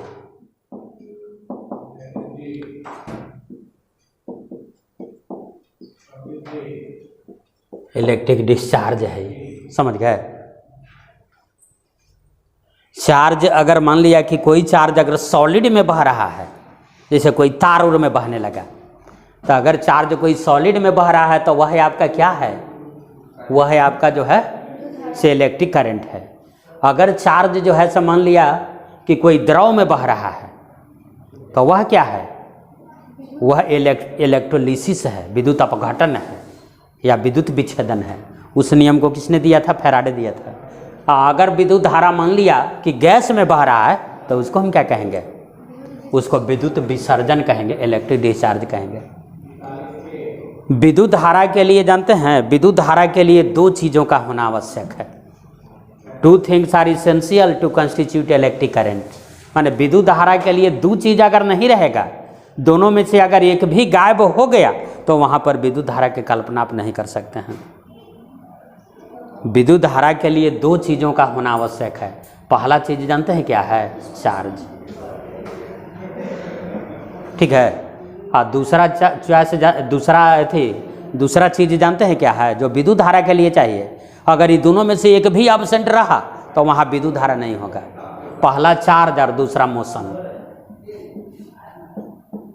पहला आवेश और दूसरा गति। मान लिया कि यह कंडक्टर है, चालक है, हाँ, इसको हम आवेशित कर दिए लेकिन उसका मूवमेंट नहीं हो रहा है, तो वहाँ इसमें विद्युत धारा नहीं उत्पन्न होगा। कहीं पर गति है और चार्जे नहीं है, चार्जलेस है, तब विद्युत धारा नहीं हो सकता है। जैसे मान लिया कि जैसे चार्ज है, तो चार्ज अगर मान लिया कि मोशन में रहेगा ना, तो चार्ज अगर मोशन में रहेगा वहीं पर विद्युत धारा उत्पन्न होगा। अगर चार्ज मान लिया कि रेस्ट में है, तो रेस्ट में है तो वहाँ पर विद्युत धारा जो है से उत्पन्न नहीं होगा। जैसे देखिए, मान लिया कि यह चालक है, तार है, एकरा में Q आवेश प्रवाहित हो रहा है और टाइम इसको T लग रहा है, टाइम टेकन T है और Q आवेश प्रवाहित हो रहा है। तब विद्युत धारा को जो मेजर किया जाता है, मापा जाता है कि इकाई समय में, ठीक है, जो आवेश प्रवाहित होता है उससे विद्युत धारा की माप किया जाता है। हाँ, rate of flow of charge is called क्या? Electric current. तो देखिए, मान लिया कि T समय में कितना आवेश प्रवाहित हो रहा है? Q। तो इकाई समय में कितना आवेश प्रवाहित होगा? Q/T। तो दिस इज कॉल्ड I, यही I है, ठीक है। इकाई समय में प्रवाहित आवेश को क्या कहते हैं? विद्युत धारा कहते हैं। तो चलिए एक मात्रक बताते हैं, I है। I का मतलब समझ रहे हैं? विद्युत धारा। I किसको सूचित करते हैं? विद्युत धारा को। तो I का मात्रक क्या कहिएगा? एम्पियर। इकाई समय में लिखिए कि इकाई समय में प्रवाहित आवेश के द्वारा विद्युत धारा की माप होती है। इकाई समय में प्रवाहित आवेश के द्वारा विद्युत धारा की माप होती है कि इकाई समय में कितना आवेश प्रवाहित हो रहा है यूनिट टाइम में, ठीक है। चलिए ये देख लीजिए, यह एक चालक है, तार है, इसमें Q आवेश प्रवाहित हो रहा है और T टाइम इसको लग रहा है। तो चूंकि T टाइम में Q आवेश प्रवाहित हो रहा है, इकाई समय में Q/T, तो यही विद्युत धारा है। तो देखिए I जो है, तो I का मात्रक आपका क्या आ गया? एम्पियर। I का मात्रक क्या आ गया? एम्पियर। अब इसके बाद Q है, तो Q का मतलब आवेश ना, Q का मतलब क्या बताए हैं? Q आवेश। तो Q का मात्रक जानते हैं क्या है? कूलम्ब। कूलम्ब है, हाँ आवेश है, Q आवेश है।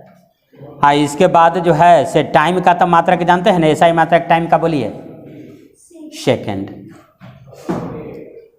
तो बताइए एम्पियर जो है, यहाँ पर एम्पियर जो देख रहे हैं एम्पियर, तो ये कूलम्ब है, I को जी है सेकंड ना, I बराबर Q/T ना, तो ये कूलम्ब I सेकंड, सेकंड के ऊपर ले जाइएगा तो घातांक वगैरह पड़े होंगे, तो ऐसे हो जाएगा कूलम्ब। कूलम्ब के देखिए शॉर्ट में लिखाएगा कुल, और सेकंड के ऊपर लेके जाइए, आप पर के ऐसे कर दीजिए, सेकंड पर पावर -1, तो कूलम्ब प्रति सेकंड, इसी को एम्पियर कहा जाता है। यानी कूलम्ब प्रति सेकंड या एम्पियर दोनों क्या है? सेम चीज है, समझ गए? अच्छा, अब ऐसा समझिए कि कोई बॉडी जो है से आवेशित कैसे हो जाता है? कोई बॉडी आवेशित कैसे हो जाता है? बताइए। E का मतलब इलेक्ट्रॉन समझिएगा, इलेक्ट्रॉन पर कितना आवेश होता है बोलिए तो? 1.6 × 10⁻⁻19 कूलम्ब, ठीक है, इतना होता है। हाँ, इलेक्ट्रॉन पर निगेटिव आवेश होता है, तो निगेटिव आपको नेचर के दिखा दिए कि निगेटिव आवेश होता है, ठीक है। तो देखिए कोई बॉडी जो है से आवेशित क्यों हो जाता है? तो कोई बॉडी आवेशित होता है तो इसका मतलब है कि या तो उसने इलेक्ट्रॉन को गेन किया है और नहीं तो लॉस किया है। अगर मान लिया कि देखिए मान लिया कि यह एक बॉडी है, तो देखिए एक पर 0 आवेश है, ये आवेश को दिखा रहा है, और इसको मान लिया कि 2 ठो इलेक्ट्रॉन आप दे दिए, 2 गो इलेक्ट्रॉन दे दिए, तो 2 गो इलेक्ट्रॉन दे दिए, तो देखिए ये आवेशित हो गया। आवेशित होकर के देखिए कैसे दिखाने लगा, ये 2 ठो दिखाने लगा, क्योंकि 2 गो इलेक्ट्रॉन को ही गेन किया था। ठीक है। सर ये डायग्राम कैसे मापा हुआ देखिए ये एक बॉडी है, एकरा पर 0 आवेश है, इससे जो है से किसी ने 3 इलेक्ट्रॉन जबरदस्ती खींच लिया, 3 इलेक्ट्रॉन एक से हम निकाल लिए, तो 3 इलेक्ट्रॉन निकाल लिए तो जानते हैं क्या हो गया? ये देखिए ऐसे दिखाने लगेगा, ऐसे माने 3 गो प्रोटॉन जो है से फालतू हो गया। स्टार्टिंग में इलेक्ट्रॉन प्रोटॉन दोनों सेम रहता है, स्टार्टिंग में इलेक्ट्रॉन की संख्या बराबर प्रोटॉन की संख्या बराबर परमाणु संख्या, इसी को कहा जाता है। ठीक है। तो मान लिया कि 3 इलेक्ट्रॉन जो है से 2 इलेक्ट्रॉन आप दे दिए, तो 2 गो फालतू हो गया इलेक्ट्रॉन, आप प्रोटॉन देवे नहीं किए, तो प्रोटॉन तो उतने रह गया, तो 2 फालतू दिखाने लगा। 3 इलेक्ट्रॉन इससे खींच लिए, तो 3 इलेक्ट्रॉन खींच लिए, तो देखिए 3 गो प्रोटॉन फालतू बढ़ गया, तो वो दिखाने लगा। तो देखिए ये धनावेशित हो गया, यह ऋणावेशित हो गया नहीं। तो कोई भी बॉडी जो है से आवेश कैसे होता है, कोई भी किसी बॉडी के आवेशन का क्या अर्थ है? पहला, उसने इलेक्ट्रॉन को लॉस किया है, दूसरा उसने इलेक्ट्रॉन को गेन किया है, तीसरा उसने इलेक्ट्रॉन को ट्रांसफर किया है। क्या होगा आंसर? या तो वो गिराना होगा या कोई बॉडी किसी वस्तु के आवेशित होने का क्या अर्थ है? कोई बॉडी आवेशित हो गया, एक पर चार्ज आ गया, तो उसका क्या अर्थ है? इसने इलेक्ट्रॉन को लॉस किया है, इसने इलेक्ट्रॉन को गेन किया है, और एक चॉइस दे रहे हैं कि इसने इलेक्ट्रॉन को ट्रांसफ़र किया है। लॉस किया है या तो गेन किया है, मतलब हाँ, तो लॉस या गेन दोनों घुस गया ट्रांसफ़र में, तो तीसरा चॉइस पर मार दीजिएगा। मिलाकर ट्रांसफर कर सकते हैं। ट्रांसफ़र का मतलब क्या हो गया? या तो लॉस या तो गेन, कुछ भी हो सकता है ना। ट्रांसफ़र, ज़्यादा हाँ, ट्रांसफ़र माने स्थानांतरण, गेन गेन का मतलब कि प्राप्त करना, और लॉस का मतलब खो देना। ठीक है। तो एक लाइन लिख लीजिए कि इलेक्ट्रॉन के स्थानांतरण के कारण कोई वस्तु आवेशित हो जाता है। इलेक्ट्रॉन के स्थानांतरण के कारण कोई बॉडी आवेशित हो जाता है। ये body is charged due two electron transfer.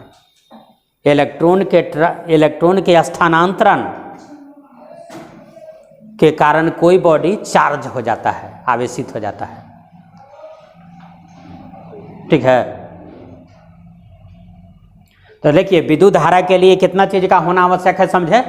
2 चीज का, हाँ, चार्ज एंड मोशन, माने आवेश चाहिए और उसमें गति चाहिए।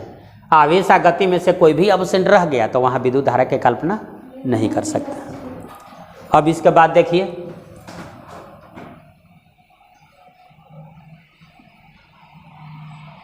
इसको लिख रहे हैं HP माने हाई पोटेंशियल, इसको लिख रहे हैं LP माने लो पोटेंशियल, माने यह है उच्च विभव,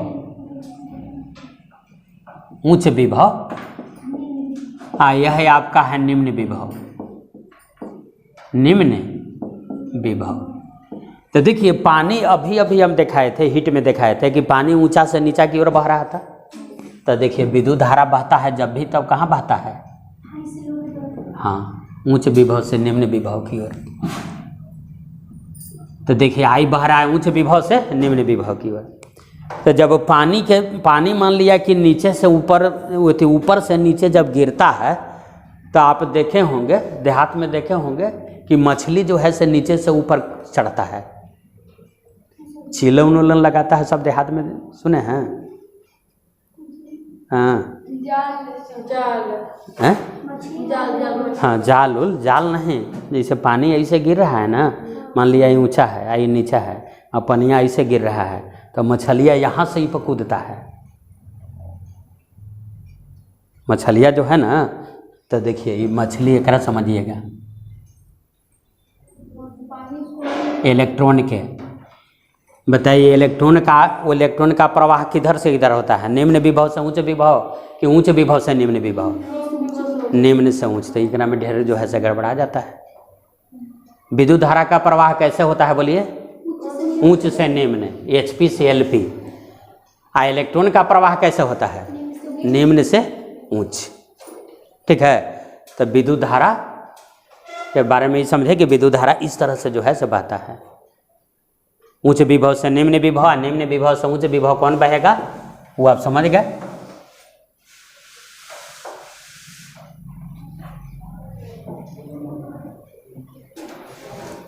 अच्छा, विभव जो हम कह रहे हैं वोल्टेज या पोटेंशियल उसको कहते हैं, पोटेंशियल। देखिए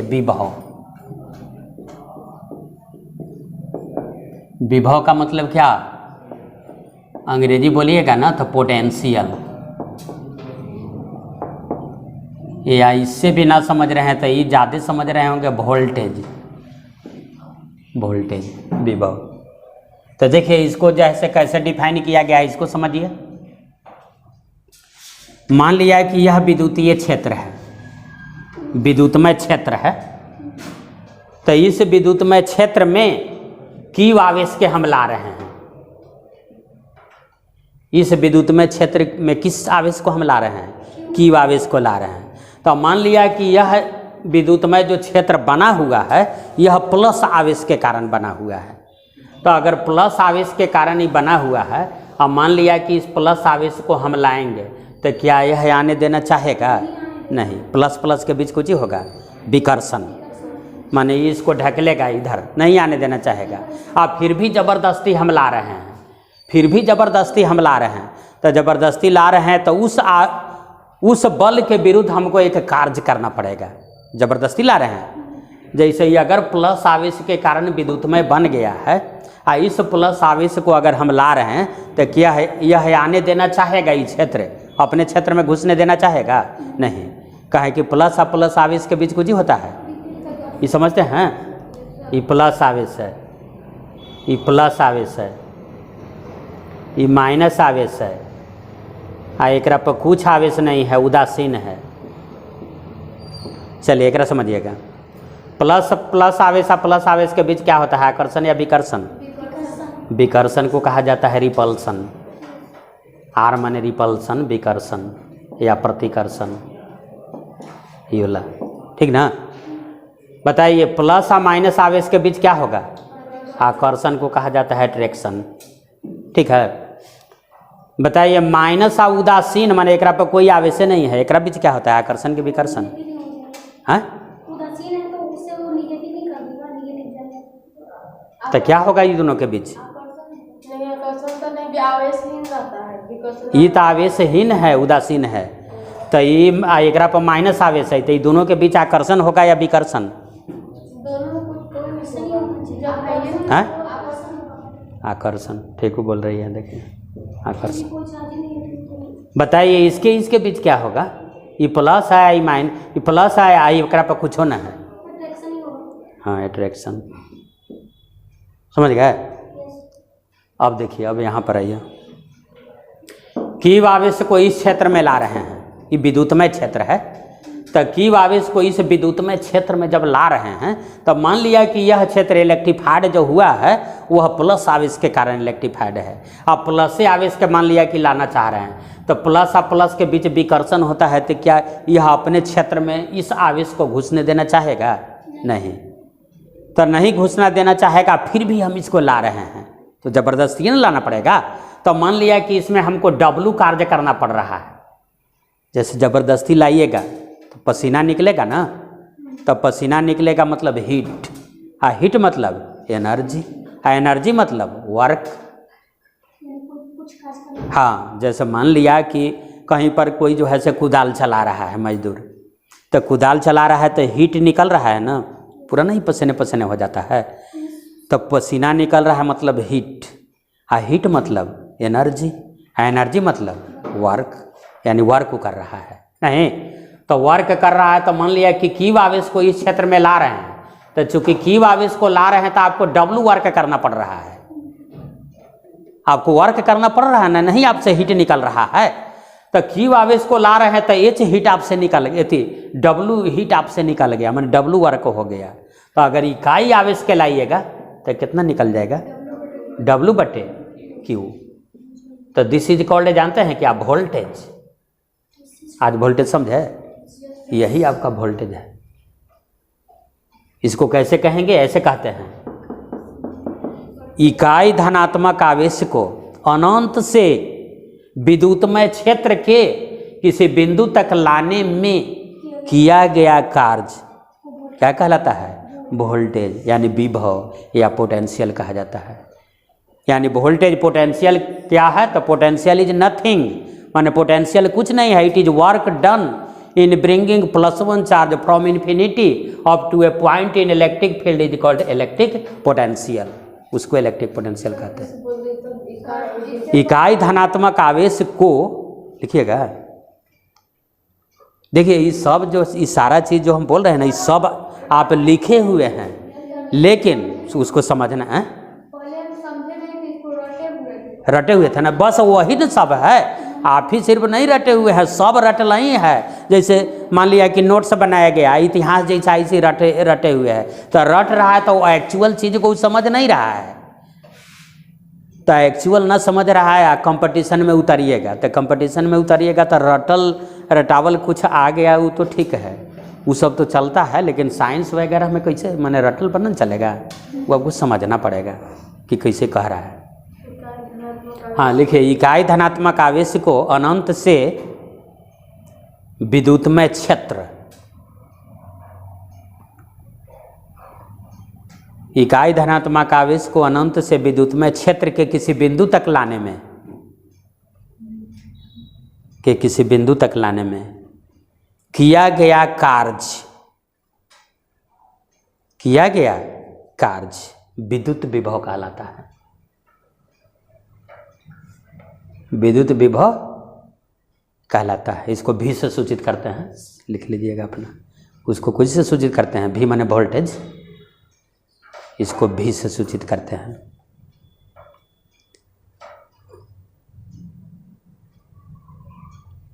ठीक ना, देखिए और समझिए। देखिए अगर आपको ऐसा लग रहा होगा कि विद्युत में ये क्या कह रहे हैं, विद्युत में कैसे होगा, माने विद्युत में कैसे मैंने एथी किया गया, मान लिया कि इसमें समझिए कि मीटर वाला मैंने मीटर है, मीटर लगा हुआ है इसका कनेक्शन का, और मीटरवा सब खोले हुए हैं, इसे करंट आ रहा है, तो कभी कभी ऐसा देखे हैं कि कहीं पर तार खुला हुआ है और उस घर में आप टीवी भी चला रहे हैं तो पूरा घर घर आ रहा है, टीवी होता है ना, पूरा घर घर घर घर घर घर कर रहा है, तो वह जो है सो क्षेत्र जो है ना से इलेक्ट्रीफाइड हो गया है, और उस क्षेत्र में आप जो है से टीवी चला रहे हैं, तो इसके कारण जो है सो क्या वो दिखा रहा है, मतलब वो अपना प्रभाव दिखा रहा है कि क्षेत्र जो है से इलेक्ट्रीफाइड है, तो उस तरह से ये इलेक्ट्रीफाइड क्षेत्र है। ठीक है, अभी प्लस आवेश के कारण इलेक्ट्रीफाइड हुआ है या माइनस आवेश के कारण इलेक्ट्रीफाइड हुआ है, इसका पता नहीं है, तो हम एक बार प्लस मान के समझाते हैं आपको, एक बार माइनसो मान के समझाते हैं। तो मान लिया कि यह क्षेत्र प्लस आवेश के कारण इलेक्ट्रीफाइड हुआ है, और इस प्लस आवेश को आप ला रहे हैं, तो यह जो है से क्षेत्र अपने में प्रवेश करने देना चाहेगा नहीं, तो रिपल्सन होगा, विकर्षण, और जब विकर्षण होगा फिर भी जबरदस्ती आप ला रहे हैं तो आपको तो पसीना निकल जाएगा, नहीं जबरदस्ती ला रहे हैं तो आप पसीना निकलेगा, तो वही हीट है, तो हीट मतलब वर्क है, वर्क मतलब एनर्जी है, तो मान लिया कि क्यू आवेश को आपने लाया, तो इसके बाद जो है से डब्लू वर्क हमको करना पड़ा, तो अगर इकाई आवेश के हम लाएंगे तो क्यू वर्क हमको करना पड़ेगा, तो दिस इज कॉल्ड क्या, वोल्टेज, यही विभव है, यही आपको क्या है, हाँ विभव है। तो अब इसका मात्रक इधर लिख देते हैं, जहाँ लिखे हैं वहाँ लिख लीजिएगा, तो भी का मात्रक क्या लिखिएगा, तो ये तो सबको ही जानता है वोल्ट, ठीक ना। चलिए अब इसका मात्रक, डब्लू का मात्रक बताइए, तो डब्लू का तो हम सिखाइए दिए हैं आपको, जूल ना, जूल ना, वो टी का ना सेकंड था, हाँ ये क्या है, कूलम्ब ना, क्यू का मात्रक हम क्या सिखाए हैं, कूलम्ब।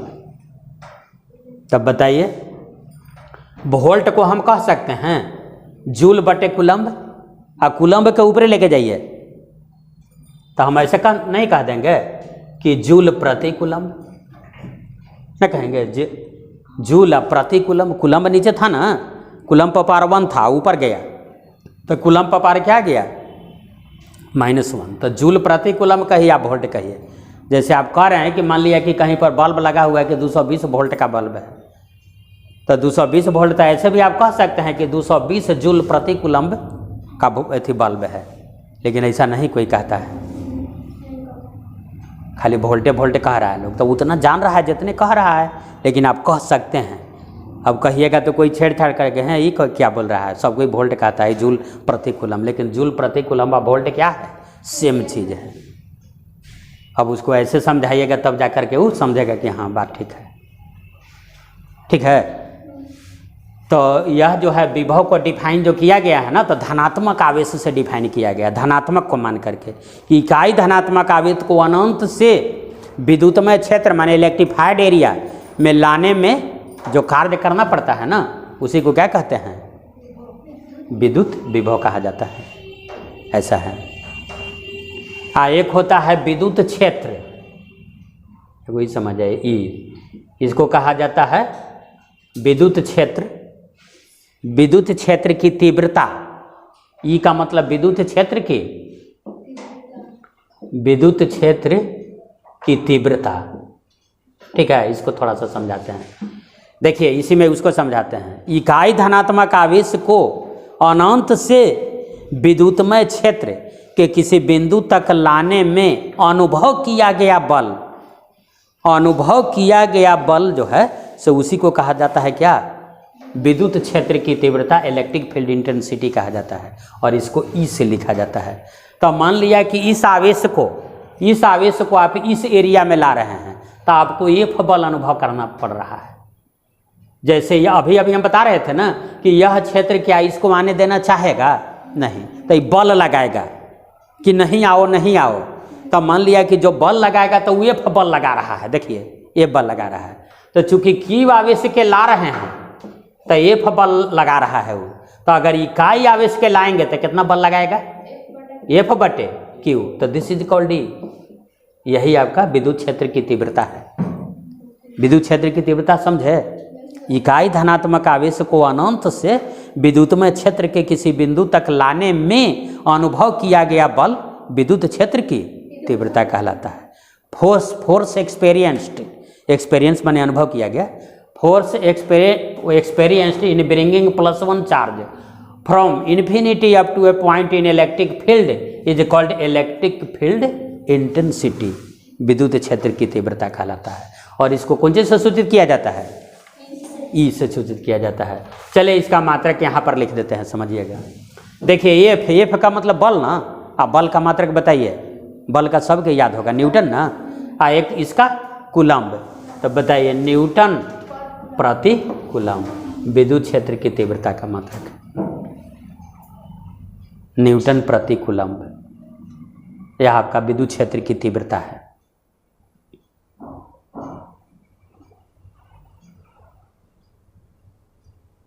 उसी के आधार पर मन डिफिनेशन अपना लिख लीजिएगा। जैसे ओकरा में लिखे हैं ना कि किया गया कार्य, तो एक इसमें सिर्फ जोड़ लीजिएगा कि अनुभव किया गया बल, ऐसे कर लीजिएगा, ठीक है। तो देखिए कार्य क्या है, सदिश राशि है कि अदिश है, हाँ अदिश राशि है। तो बताइए विभव क्या है, विद्युत विभव सदिश है या अदिश है, अदिश ना। विभव तो एक प्रकार का कार्य न है। देखिए डिफिनीशन में क्या लिखवाए हैं, डिफिनीशन में क्या लिखाए थे कि किया गया कार्य को विद्युत विभव कहा जाता है, नहीं? तो विद्युत विभव क्या है, अदिश राशि है। यह बताइए विद्युत क्षेत्र की तीव्रता कैसी राशि है, सदिश है या अदिश है, ये आपका सदिश आ जाएगा। कैसे, क्या है कि इसके डिफिनीशन में हम क्या कर रहे हैं कि इकाई धनात्मक आवेश को अनंत से विद्युतमय क्षेत्र के किसी बिंदु तक लाने में अनुभव किया गया बल, उस बल को विद्युत क्षेत्र की तीव्रता कहा जाता है। तो यह एक प्रकार का बल है, माने विद्युत क्षेत्र की तीव्रता एक प्रकार का बल है, तो बल सदिश न है। कार्य क्या है, अदिश है ना। तो इसे विद्युत क्षेत्र की तीव्रता बताइए, अदिश है कि सदिश है, ये सदिश है, ये सदिश राशि है। यह जो है से आपका क्या है, ये अदिश राशि है। बताइए विद्युत धारा सदिश राशि है या अदिश है, हाँ विद्युत धारा अदिश राशि है, लिख लीजिए। हाँ विद्युत धारा अदिश, मान लिया कि ऐसे तार सीधा है, इसमें विद्युत धारा प्रवाहित हो रही है, ऐसे टेढ़ा भी कर दीजिएगा तो उससे फर्क न पड़ेगा, उससे वो फर्क नहीं है। विद्युत धारा अदिश राशि है। आप विद्युत विभव भी अदिश लिखिए। अच्छा आवेश क्या है, सदिश है कि अदिश, ये भी कुछ अदिश लिखिए, आवेश अदिश राशि है, ठीक है। आप विद्युत क्षेत्र की तीव्रता सदिश लिख लीजिएगा, ये वाला विद्युत क्षेत्र की तीव्रता। तो देखिए इसको लोग ऐसे ही याद रखता है, एफ बाई क्यू बराबर ई हुआ ना, तो अगर तिरछा तिरछी गुना करेंगे तो क्या आ जाएगा, एफ बराबर ई क्यू ना हो जाएगा। देखिए ये क्या आ गया, डब्लू बाई क्यू बराबर भी ना, तो डब्लू बराबर क्या हो जाएगा, गुना कीजिए भी क्यू ना, भी क्यू सही है। जिसे एगो क्वेश्चन लिखिए तो आप बनाते हैं कि नहीं। 2 कूलम्ब आवेश को 2 कूलम्ब आवेश को 2 कूलम्ब आवेश को 3 न्यूटन प्रति कूलम्ब वाले विद्युतीय क्षेत्र 3 न्यूटन प्रति कूलम्ब वाले विद्युतीय क्षेत्र में लाने पर कितना बल अनुभव करना पड़ेगा, कितना बल अनुभव करना पड़ेगा, ठीक है। कैसे बनाइएगा, कुछ का मान दिए हुए है, बताइए। क्यू का मान दिए हुए है ना, हाँ, तो क्यू बराबर लिखिए 2 कूलम्ब, और इसके बाद क्या ई दिए हुए है, ई बराबर न्यूटन प्रति कूलम्ब है ना, तो न्यूटन प्रति कूलम्ब इसका मात्रक है ना, देख रहे हैं ना विद्युत क्षेत्र की तीव्रता। तब बताइए क्यू बराबर कितना दिए हुए है, 2 कूलम्ब, ऐसे बनाइए। ई बराबर कितना दिए हुए बताइए, 3 ना, 3 न्यूटन प्रति कूलम्ब। तो हम क्या जानते हैं, देखिए यहाँ एफ बराबर ई क्यू, एफ बराबर ई क्यू। तब बताइए ई का मान कितना है, 3 ना, क्यू का मान 2, तो 3 दूनी 6। एफ कौन सी में आंसर देंगे, न्यूटन में। 6 न्यूटन का बल अनुभव करना पड़ेगा नहीं। इस पर एगो न्यूमेरिकल लिख लीजिए। 2 कूलम्ब आवेश को 2 कूलम्ब आवेश को 3 वोल्ट विभवांतर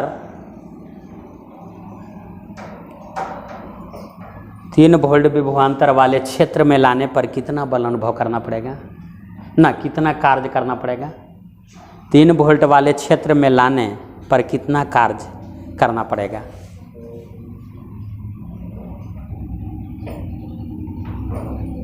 तो बताइए कौन सी दिया हुआ है, Q बराबर कितना 2, अब V बराबर कितना दिए हुए है 3 ना, तो W बराबर बताइए भी क्यू, W बराबर भी क्यू, तो V का मान बोलिए 3, इसका 2, तो 3 दूनी 6, 6 क्या जूल, 6 जूल कार्य करना पड़ेगा नहीं। 6 जूल आपको कार्य करना पड़ेगा। तो इस तरह से देखिए छोटा छोटा चीज़ है, तो छोटा छोटा चीज़ है फिर भी जो है से नहीं आदमी समझता है, तो नहीं समझने के बाद तक गलती होगा। अगर कोई चीज़ के रटे हुए थे तो उतने तक सीमित थे, तो रट करके कहाँ तक जाइएगा, समझना पड़ेगा, समझे ना। 10 करके रट करके आदमी जो है से 10वां पास कर जाता है, मैट्रिक इंटर। हाँ, तो ये वाला आप दोनों क्लियर हुआ, ये वाला ये अनुभव किया गया बल और वो किया गया कार्य नहीं, लिखवा दिए हैं। कार्य जो विद्युत विभव होगा, हाँ, क्षेत्र की तीव्रता है ई, इसको ई से सूचित करते हैं, उसको उससे सूचित करते हैं, ठीक ना। तो आप लोग को समझ में आ रहा है। हाँ,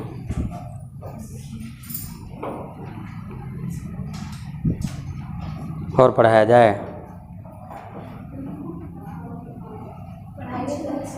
हैं, जाना है।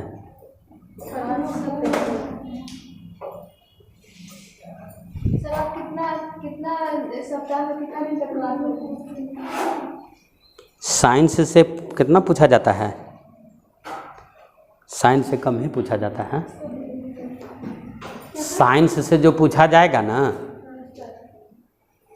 कौन सी की आप लोग तैयारी कर रहे हैं? बीपीएससी है सर। आप हाँ। सीपीएससी है क्या? ठीक है, तो वो साइंस से जो क्वेश्चन होता है ना, तो जो भी पुराना क्वेश्चन रहेगा ना, वो सबको एक जगह आप लोग नोट कर ले रहिएगा, ठीक है? क्वेश्चन बैंक में आ जाता है। हैं? क्वेश्चन बैंक में आ जाता है। समझ में? क्वेश्चन बैंक में आ जाता है इसमें। हाँ, तो साइंस वाला नोट कर ले रहिएगा ना, तो नोट करने के बाद जो है सो उसमें जैसे अब उसमें सहूलियत होगा, जैसे पढ़ाने में सहूलियत आएगा कि जो भी पूछा जाएगा ना उसके जो है उसके एवज में बात निकालिए, यानी कहने का मतलब उस चीज़ को समझाइए, उस पर ज़्यादा फोकस कीजिए। जैसे पढ़ने के लिए आप सब पढ़ चुके हैं, इंटर किए, मैट्रिक किए, इंटर किए, सारा पढ़ चुके हैं, लेकिन माने कौन समझा कौन नहीं समझा, कौन कितना % समझा, करने के लिए तो सब कोई कर गया, फिर वही आदमी करने लगता है। तो वही चीज़ है। तो ये सब माइंड ही कम था सर, हैं? उस समय माइंड कम था उतना समझने के हाँ, तो अब समझ जाइएगा, हम समझाएंगे तो आपको 100% समझना है। और जब तक नहीं कहिएगा कि ना समझे, जब तक मैंने समझ नहीं जाए। ऐसे नहीं बोलना चाहिए कि जी sir yes sir, yes sir कीजिएगा तो आपको धोखा है आपके साथ, क्योंकि आप यस सर करके तो हम तो निकल ही जाएंगे ना। आप यस सर कह दिए तो हम आगे निकल जाएंगे। इसलिए आपको जो है सो समझना है, और वो अच्छा जगह पर आप आ चुके हैं, यहाँ से जो है सो तैयारी कीजिए। और अन्य जगह लगता है कि इस प्रकार का कोचिंग भी नहीं था, बेटा में और ना है, नहीं है, तो यहाँ कीजिए, बहुत सा चीज़ मजबूत कीजिए। हिस्ट्री है क्या है वो सब सारा चीज़ को कीजिए, समझिए। मेन चीज़ को नहीं समझिएगा तो रट के बहुत आगे नहीं निकलिएगा ना, समझना पड़ेगा, कहानी जैसा समझना पड़ेगा। जैन धर्म, बौद्ध धर्म, क्या इहो सब कुछ समझना पड़ता है। ऐसे लगेगा कि रट लीजिए, लेकिन वो सब कुछ समझना पड़ता है, तो समझिएगा तब होगा।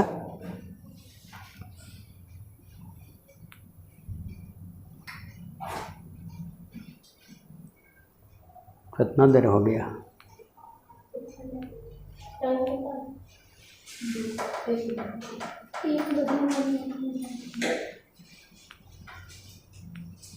छोड़ देते हैं तो फिर बाद में देखा जाएगा। तो आप लोग इस तरह से जो है से बने हुए रहिए। आज समझ में आया या नहीं, या ऐसा लग रहा है कि नया टीचर के चलते आदमी समझ भी नहीं करता है कि ना नहीं समझ पा रहे हैं? समझ में आ रहा है सब क्या?